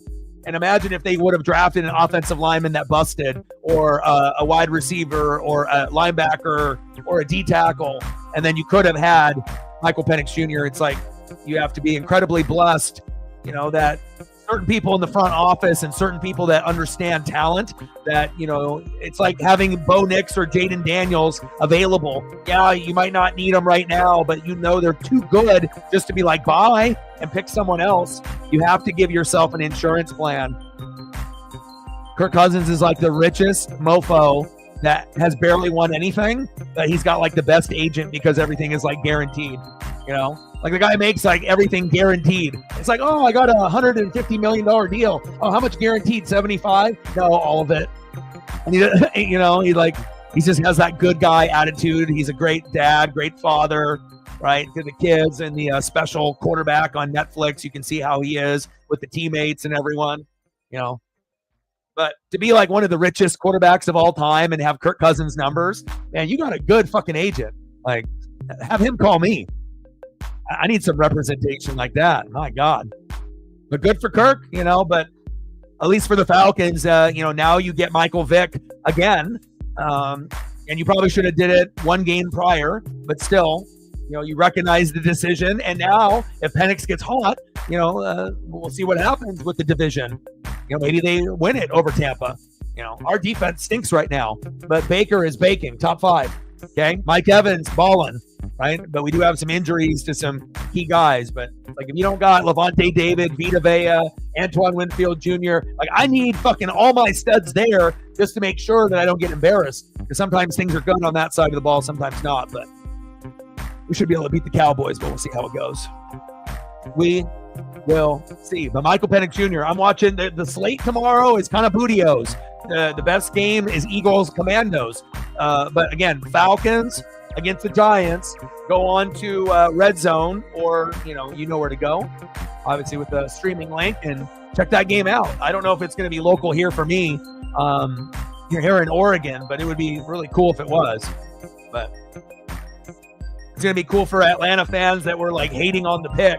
And again, he might end up not playing the greatest game, but I mean, it's definitely doable of throwing 1 to 2 touchdown passes. But with a bad defense like that, he could, feeling the crowd's energy and getting into a rhythm, could throw for 3, and if things go spectacular, then he throws for like 4 or more. But that would be like pretty impressive. But you got to think, Bijan, right? Drake London, Darnell Mooney, Kyle Pitts. Offensive line is good. So shitty Giants D. Go deep. Boom. Better than Tua. The Tua of the NFC, but better. I'm excited. I'm watching the whole fucking game. History. And hopefully it goes good. It'd be really awesome if he throws for like 5 fucking touchdown passes. Like all these fucking haters, He goes 5 touchdown passes, no picks, fucking first game. Falcons looking like a goddamn monster. I would, even if that meant the Bucs losing the division, I wouldn't necessarily want to just to give it away. If they earn it, they earn it. But if that's what happens, if I talk it into the universe and he does throw for 4 or 5 tomorrow and just goes off and, good. Like rooting for that guy. Just because they're on the Falcons, I'm just supposed to hate him? I hope he throws for 4 or 5 touchdown passes. I'm trying to, that's a big favor to ask the sports gods for fucking 4 or 5 touchdown passes first start this late in the season. More realistic is 1 or 2. I mean, worst case scenario, 0.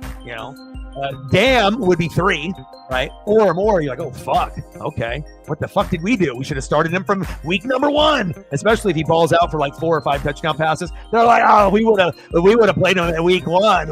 We would have won the fucking division over the Buccaneers a long time ago, which maybe would have been true. But Cousins was really fucking good. Remember, in the first like month and a half, and he threw for like 500 yards on the Bucs. Jesus Christ, give me a heart attack. Hand off. Rumbling and a bumbling. 3rd down and 5. Take care. Yeah, I had to show you that graphic. I wasn't trying to rub it in that like I have an O-line and you don't, but I just wanted to, it came up on my timeline and I just thought it was interesting, numbers-wise, because obviously we appreciate, good O-line and, and understand that you have to have the O-line and the D-line and the defense and the coaching and the play calling, and that shit matters, more than like a quarterback, running back, wide receiver, tight end that are too over-glorified as skill position players that only matter when it's not true. But those numbers, and I like the offensive linemen that the Bucs, they always draft really well on every position. But like I like the guys that they get that look like maniacs. They might have a couple like teeth missing. Like one of our offensive linemen looks like a hockey player farmer. He's got a couple teeth missing. He's a burly dude. Like just looks like he just looks like an offensive lineman. The gritty, grimy, they it's like the look matches the attitude, but maybe off the field it's a little different, but on the field they're a dog. Like I like players like that, Not everyone's gonna look like a GQ model. Give me those dogs up front. And more than just Tristan Wirfs too. Like Graham Barton has been really fucking good. Yeah, love him. And it's still not 100%, because you got to think at one point, if we ever get to a point in the NFL where someone has 5 Pro Bowl linemen, like every single guy is Pro Bowl, like it won't even matter what the quarterback, running back, wide receiver, tight end looks like, because it's going to be amazing, because the line is going to be the best we've ever seen. But normally we get to a point where we get 3. And then it kind of maxes out just because of money. And, a lot of these guys are spread out on different teams. But I want to see that before, in my lifetime. I want to see a perfect offensive line. Pro Bowl or all pro on every position. I don't give a shit what the fucking rest of the team looks like. I already know they're going to be good. That's what I want to see. 42-10. Ohio State. Come on, Tennessee.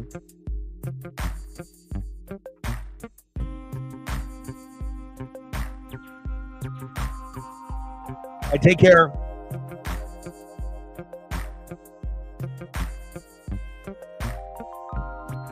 Yep. Yeah. like that. It was nice to be able to see like the Niner-Cowboy rivalry. If you notice, that in the 80s and 90s, that was a different time period. Football was much, much different. A lot more physical, but the athletes were phenomenal. Like a Leon Lett. I mean, both sides, on offense and defense. There's not just the superstars.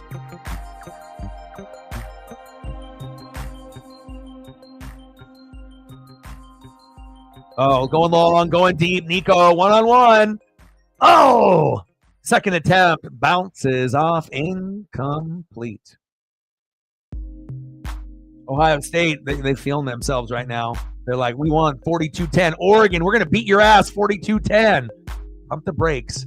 You might beat us, but there's no way in hell you beating us 42-10 if we lose. If we lose by 3. Because that's just how it fucking goes. When you play good teams and you end up making bad decisions and the other team is smarter, you end up losing by 3 because the sports gods want to let you know how close you were. Coulda, woulda, shoulda. But the best team wins. And you learn from it, and then you get better. Tennessee with the punt. Fair caught. Probably get another score.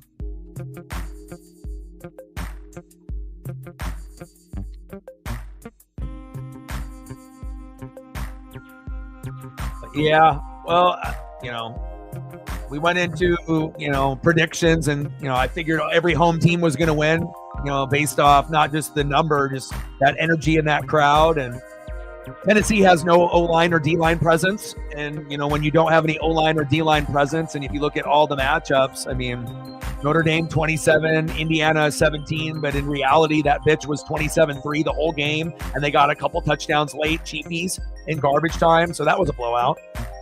Penn State 38, SMU 10. I've never seen a team so lost and out of place that had an amazing record.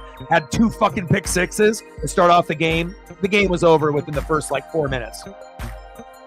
Texas, Clemson, that one was good, right? 38-24. Clemson was ahead 7-0. Did the night-night gesture. Right after the first touchdown, Karma said, gave you a bitch slap and said, no, but you did good. 38-24 to put up 24 points against Texas like that. That's good. It's like you lost by 2 touchdowns, but that was the most entertaining game of the whole set. We thought this one could be, but Tennessee, quarterback play, no O-line, no D-line. Ohio State, angry, losing to Michigan. Chip Kelly calling a good game, defense, beast mode. It's like you got NFL players on both sides. Like you should be fucking good, right? You got a couple, running back, wide receiver, tight end. There's guys on the offense that are going to go to the NFL, right? Guys on the defense that are going to go to the NFL. So it's getting chippy out there. Elbows, for them bows. Pushing, shoving, shit talking.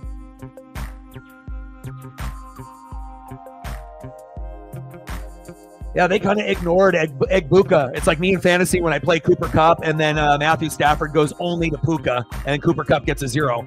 Like, I feel they could have went to Egbuka a little bit more. I want to be able to scout, I want to be able to see, players play in big games and how they play. But if you don't get targeted, how am I supposed to evaluate? It's not like you had 3 drops, or 3 touchdowns. I need to give me some film that I can But I always root for him, and they got a couple guys on Ohio State from the state of Washington. And if those guys went to the Huskies, man, what could have been? And then that Puka that you sent, highlight that when he was on the Huskies, man, what could have been? A Puka on the Huskies would have been crazy. And then maybe he gets drafted by the Hawks instead, being on Washington if he would have stayed or something. Would have been more likely. Yeah, Puka special. All right, 4th down and 9. I think Buckeyes are going to punt.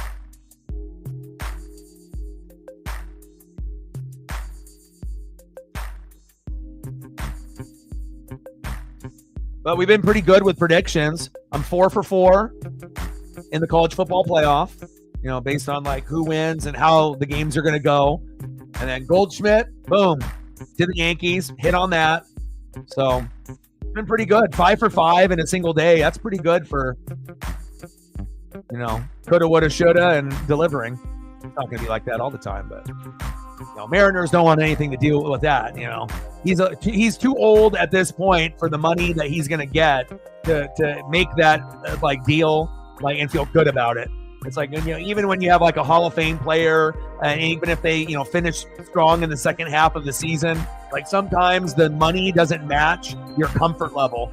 You might still be good. Maybe your play goes down a little bit, or maybe you're great. But sometimes paying a guy $5 million or another team that pays 12, what are you going to do? If someone really wants to pay $7 fucking more million and more than you even were, paying,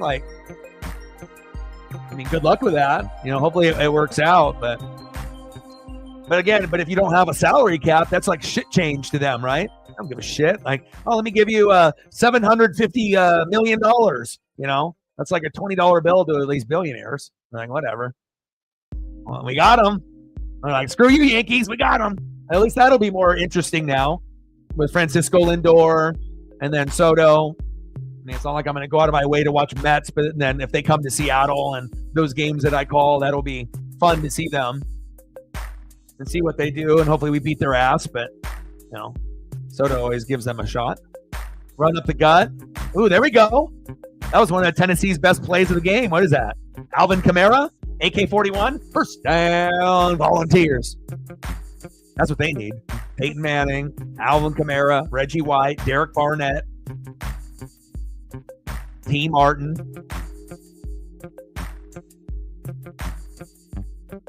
All the Tennessee players.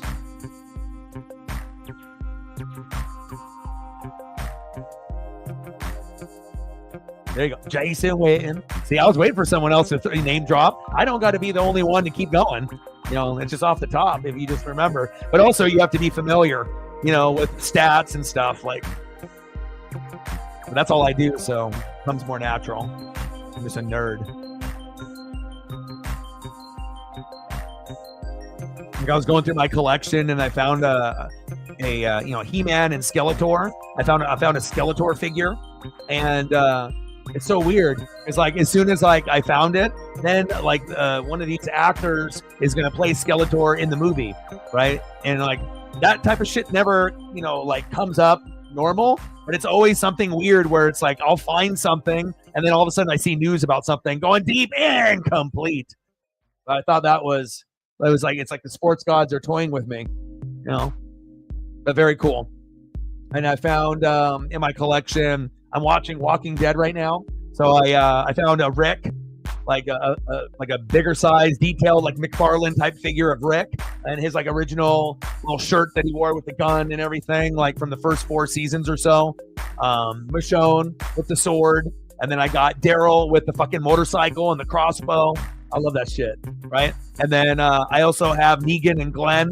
Obviously everyone remembers the Glenn scene. Everyone cried or said, fuck this show. It's either when that happened or when Rick left. And then you're like, fuck this show. Oh, what a run. But then, I remember, I think I was at what was it? Like a GameStop or a Babbage's or electronics boutique, where you would get video games. And then they had it. And I was like, fuck, man, I better buy this. If I don't buy it now, it'll be gone forever. But it's always cool to be able to find stuff. And I found a couple Ichiro things. I found a Ichiro bauble from his rookie year, 2001, with card. It's mint.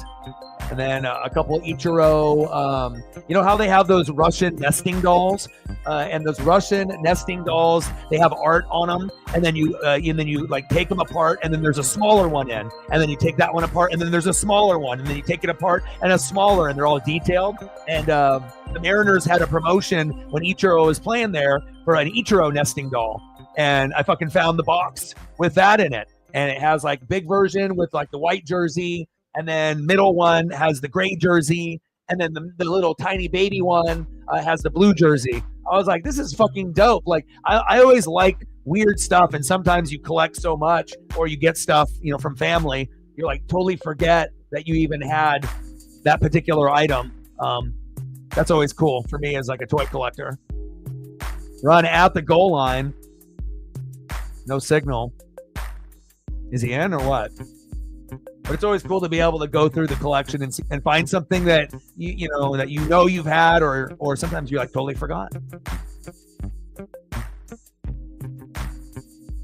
Nice run right there, and he's already in. Like, why are they not? Why are they discussing it? The guy's literally getting chokehold from behind, right? Trying to hit him with a Draymond Green. Like, relax, he's already in the end zone, and then they finally gave it to him. Boom, touchdown. We wanted to get them to 17 at the beginning of the show. What do they have? About to get 17. The ESP is good. Chief, Will Chief, he just woke up from a victory nap. He's like, guess what? I'm 14-1. I won again. Tank Dale, kneecap exploded, but he held on to the tutty though. CJ Stroud, crying. He's like, that's my best friend. That's a tough one. I like seeing the bond. That's his boy. His season's over. Tank Dell, goodbye. But no one really believed in the Texans really making a deep run this year, but not ideal when you don't have Diggs or Dell, right? And then Nico on and off with injuries. Gotta have Nico. Gotta have Nico and Mixon and CJ, otherwise, you might get upset. Upset alert.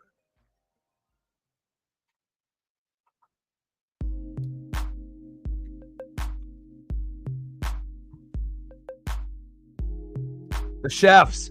And the funny thing is if the Chiefs actually win it all, or if they end up going like 16-1, and it's like, oh, this is the weakest 16-1 team of all time, but if they end up winning, it's like if you end up winning 1 or 2 back-to-back or back-to-back-to-back, and winning it in a different way every year. But one thing that's been consistent between this year and obviously last year, but this year is even more, third down conversion for the Chiefs is number 1 in the NFL, right? So that obviously puts you in a whole other category. So that means you're intelligent and you're very smart and you're effective, right? And then on the defense, they're number 1 in 2 categories.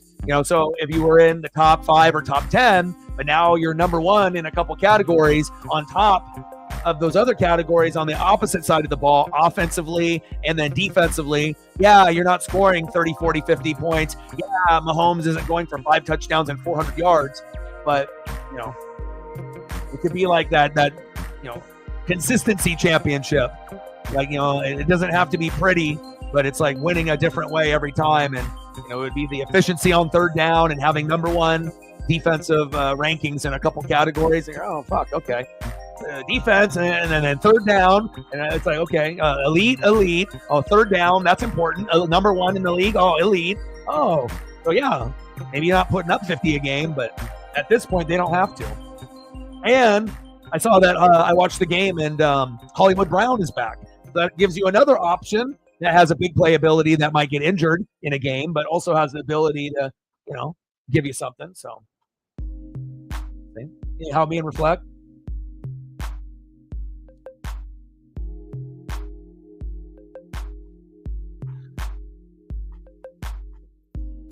Yeah, I always watch them every year to see how they do it, because if you got Andy Reid, and the offensive coordinator, Nagy needs to go, Bieniemy needs to get rehired. Spags is perfect. There's other guys out there that are better than him, but he's consistent, so he already has enough. And especially this year, getting to those rankings, there might be some bigger name recognition that could be upgrades. If it's working, there's no reason to fuck with it, right? Keep it there. But adding Bieniemy would be an upgrade, and that would take the offense. And then obviously a healthy Rashee Rice next year will make all the difference. 42-17 Buckeyes.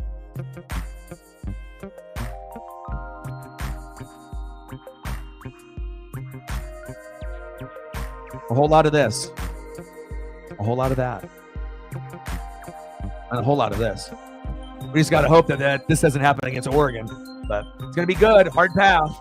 Ohio State, Texas, and then Georgia or Notre Dame in the Natty, or Penn State. It's, no one said it was going to be easy.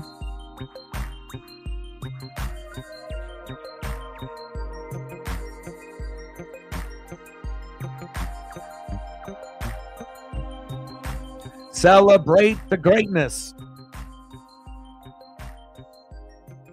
Your boy knows, man, because like the thing is like when people hate because it's like it's not entertaining, and then the referee shit, and it's like I need to be able to figure out the stats on okay, to be able to have a record like that, it's more than just having Andy Reid and Mahomes and Kelsey and Chris Jones and Spags. Like there's other factors involved, but those are really, really big, important stats. And when you're number one and then number one and number one on really key stats like that, third down and defensive categories, like things start to make a little bit more sense. Because obviously if they weren't as good on third down and defense wasn't as good, they would probably have, not too many losses, but probably 2 or 3 more losses at this point, I think would be fair to say. Especially with like 1-score games, which they've been masters. And sometimes that's all it takes, winning by 7 or less.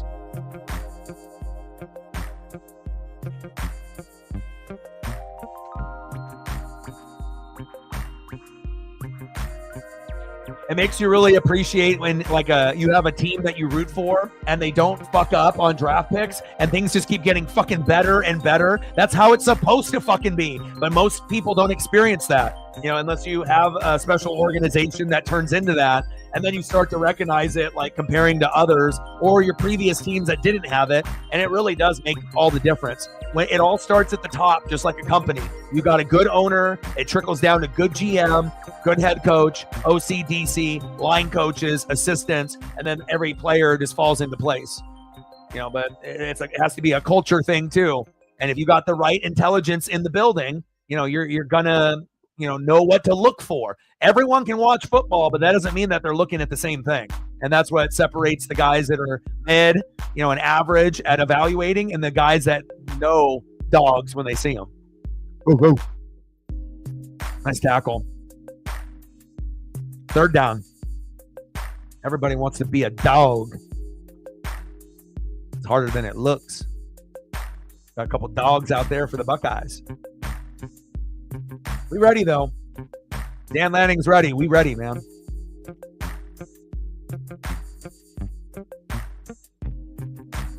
Yeah, I appreciate greatness. I'm just going to call it how I see it. Of course, there's going to be other teams that we would think that would be more entertaining based off play this year. Bills, Josh Allen, playing like a fucking maniac. Like, who the hell throws for 3 and runs in for 3? Josh Allen. No one else is going to do that shit besides like a Lamar. So that's kind of cool to be able to see things that you normally don't see.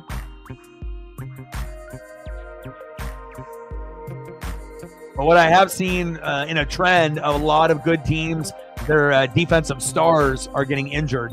So if you have a lot of that, that really is going to make it harder to win championships with injuries. You got to stay healthy down the stretch. And that is it. 40-17 final. We're going to do some food photos for a few minutes, and anyone that hasn't smashed that like button, please do that. And we'll stay online here because I got to walk Paisley and whatnot, but I'll be able to stay on here for a few minutes. We'll do 5 or 10 and then do some like food photos.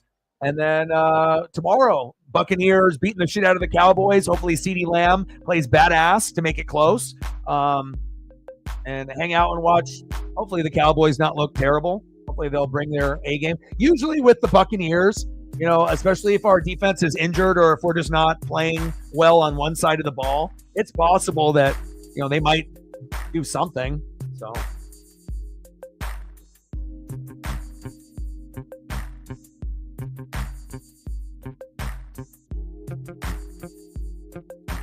Said, I'm proud of y'all. He said, fuck them Oregon Ducks. I'm ready. I'm ready to go duck hunting. I'm going to play a lot of NES, Mario and Duck Hunt. We ready, though. You guys got a lot of NFL talent, right? We could have easily lost, but it's our year. Feels like it.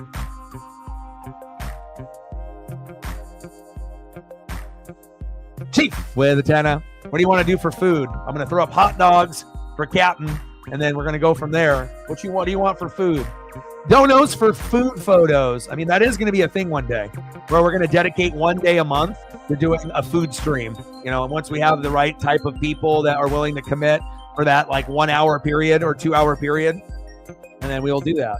And that'll be one of the funnest streams of the whole month. Food for a whole hour or two. I mean, think about how many food photos we can see in an hour or two. I mean, I can move fast. I mean, we can obviously look at the ones that got the 4K and the HD. Bang, bang. $10 holla. $10 holla. Thank you, brother.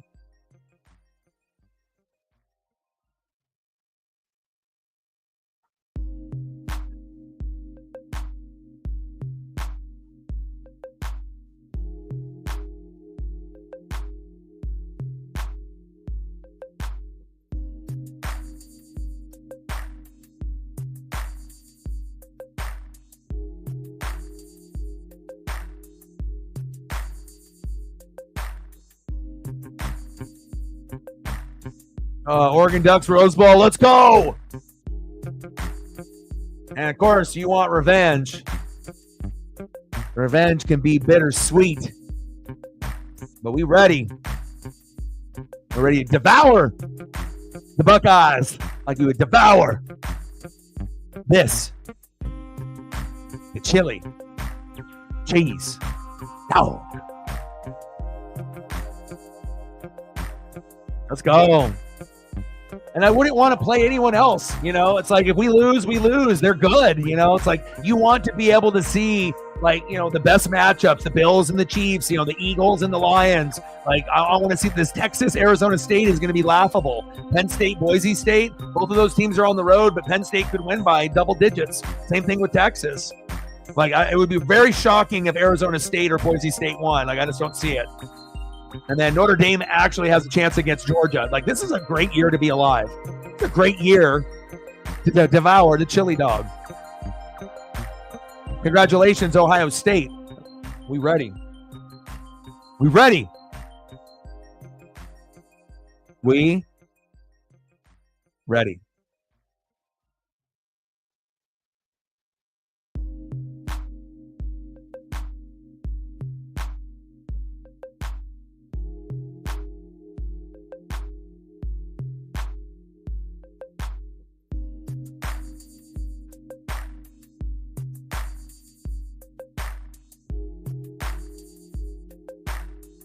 Hopefully it's our year.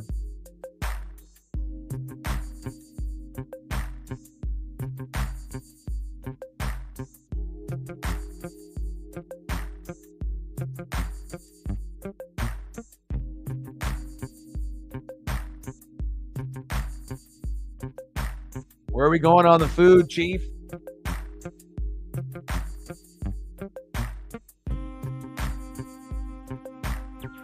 I know some people don't like onions or like green peppers. I'm all about like the veggie. Like I'll have the protein, you know, cheese. Who doesn't love cheese unless, you know, you can't have it if you're like lactose intolerant. I get it.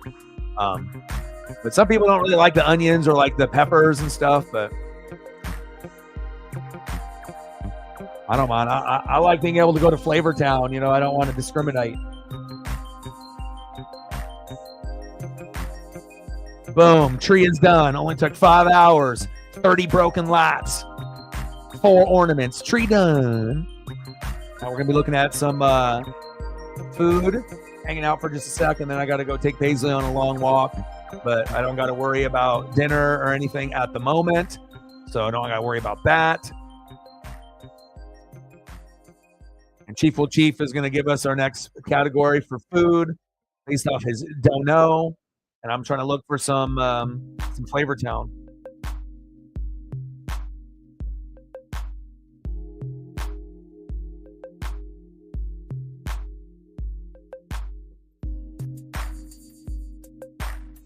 The Jeremiah Smith, he's kind of good.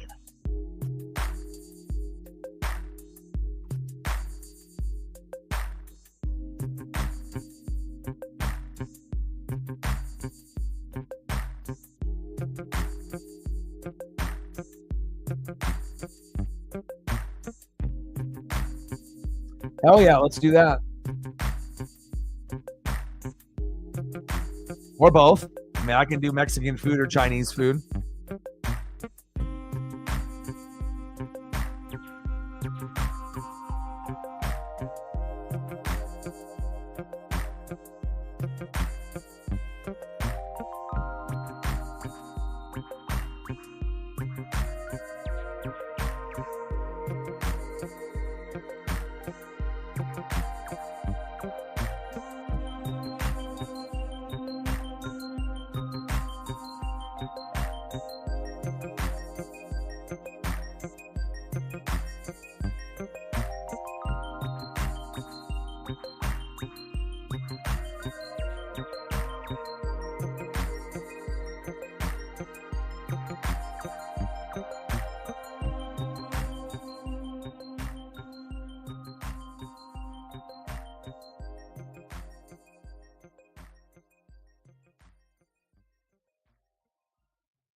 One day we'll figure it out. We'll have one day a month for 1 hour, hour and a half, just food. Zay, go Buckeyes.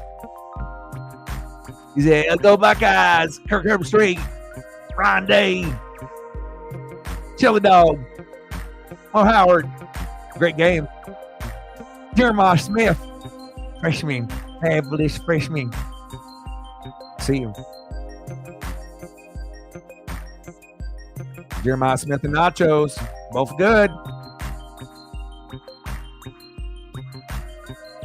Lots of NFL players to look forward to watching.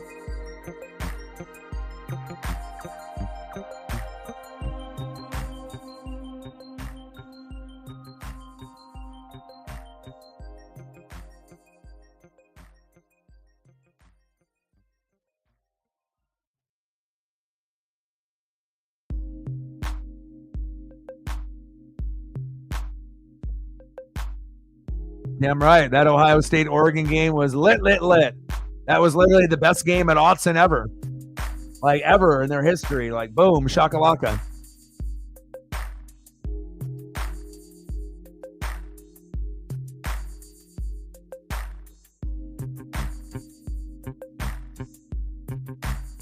Good old street taco, carne asada. You can go many routes. A little parsley, a little onion, a little lime.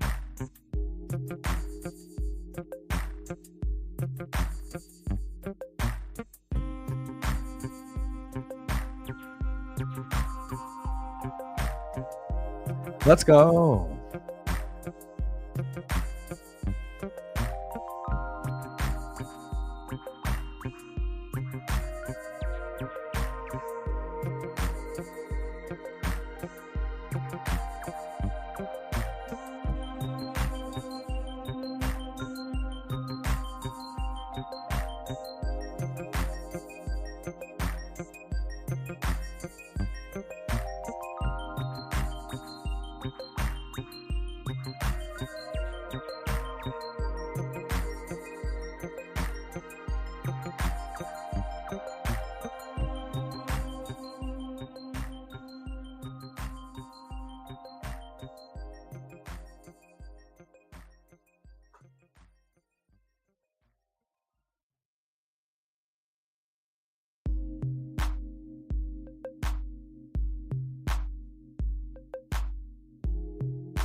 Oh, banger after banger. You start off with a banger, then you go another one, and then another one. DJ Khaled, another one. You just keep getting progressively better and better. Boom. Shakalaka.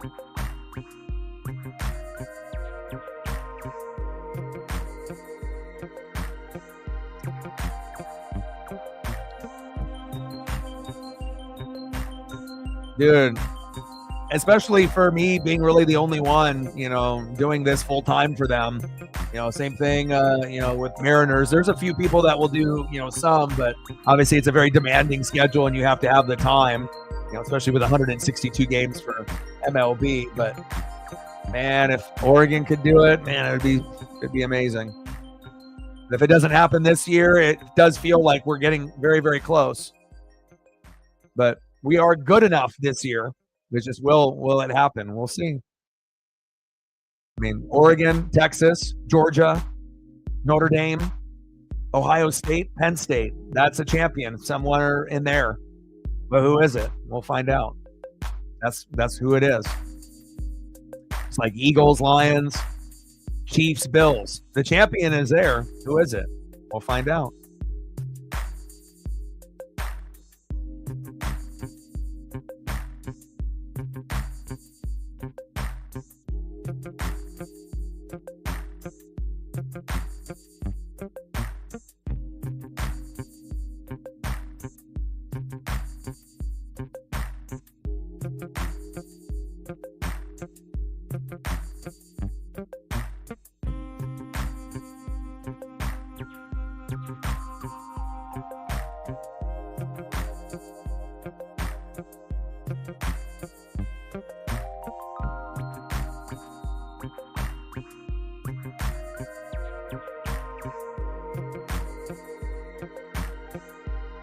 I figured, man, I do. Especially, I gotta make sure if we're gonna be doing, photos of this. I can't just have some rando photo. Like I gotta dig. I gotta try to find the best of what's available, and it's like going to Flavor Town. It's a new thing. It's a trend. It's a vibe. Who doesn't like food? And not only does it look great, you can imagine yourself eating those flavors, and then if you haven't had it in a while, it gives you an idea of getting that in the future. Changing up the whatever's for lunch or dinner to something different. Going to Flavor Town. We only live once. You just got to do it in moderation.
Boom.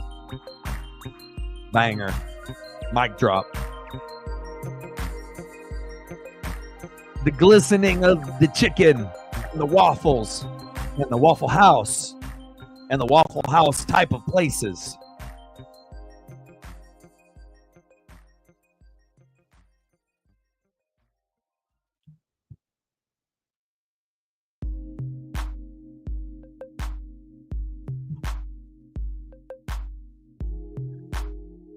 Yeah, maybe you'll figure out something, a spot that you haven't had in a while, or something new.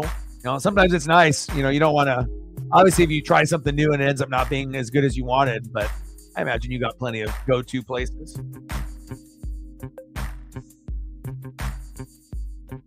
Yep, that sounds like the plan, man.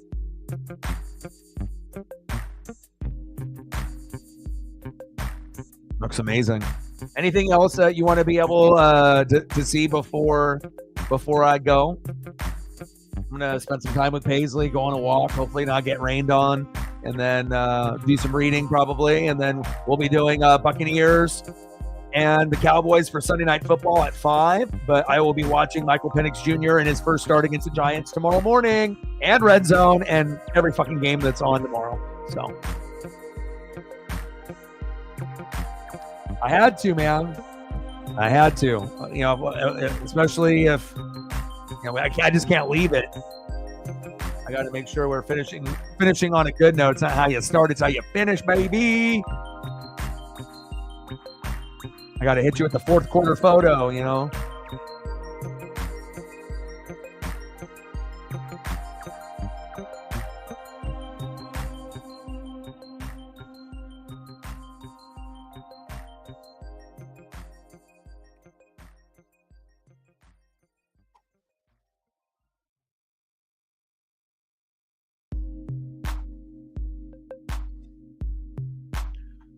I think these ones are good ones to look back on. I'm going to scroll through them one last time, and then we're going to call it a day.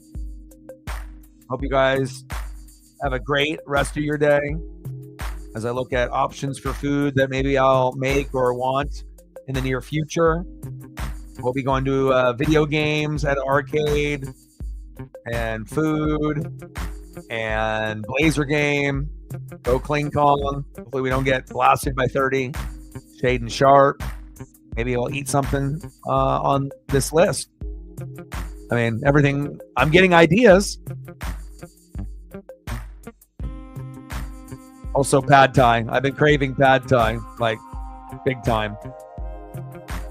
But I have to get it from a place that, is good enough. Like this. This is good enough. This is fire. You ain't going to find a chicken and waffle photo better than that one. I like that one. Not often.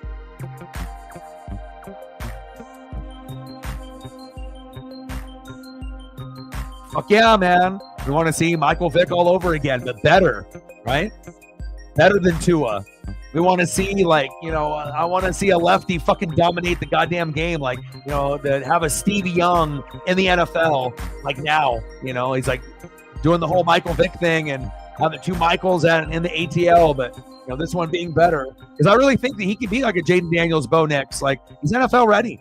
The only thing that, might happen is he might have some injuries here and there, just like he's had his life. But as of the last couple years, he's been good. But, you never know what could happen. But other than that, it's not like based off intelligence or he can't make the throws. I mean, he's got the tools to be very special. Hell, he's got the tools to make the Buccaneers go home and take over the division and beat the Bucs. So, that's better than having Kirk Cousins.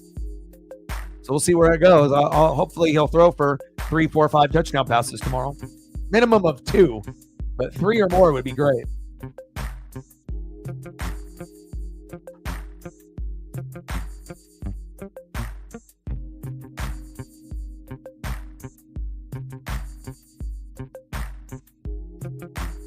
Well, Howard, great game. Ryan Day, good job. Kirk Herbstreit, you're happy. Jeremiah Smith, he's fucking good. Really good. Really, really good. Okay. Ohio State, Oregon, Rose Bowl, January 1, 2 p.m. If you can be here, be here. It'll be fun. Let's go. Appreciate every single person that liked, sub, donated, commented, shared. Shout out to all the new subs within the last month. Appreciate y'all. Thank you for all the love and support. And I got one question for you. Who talk sports like us? Your boy Ryan, Northwest Sports Fanatics, live tomorrow for Bucks Cowboys Sunday Night Football, 5 o'clock. Be there if you can, and I'm out. Gang.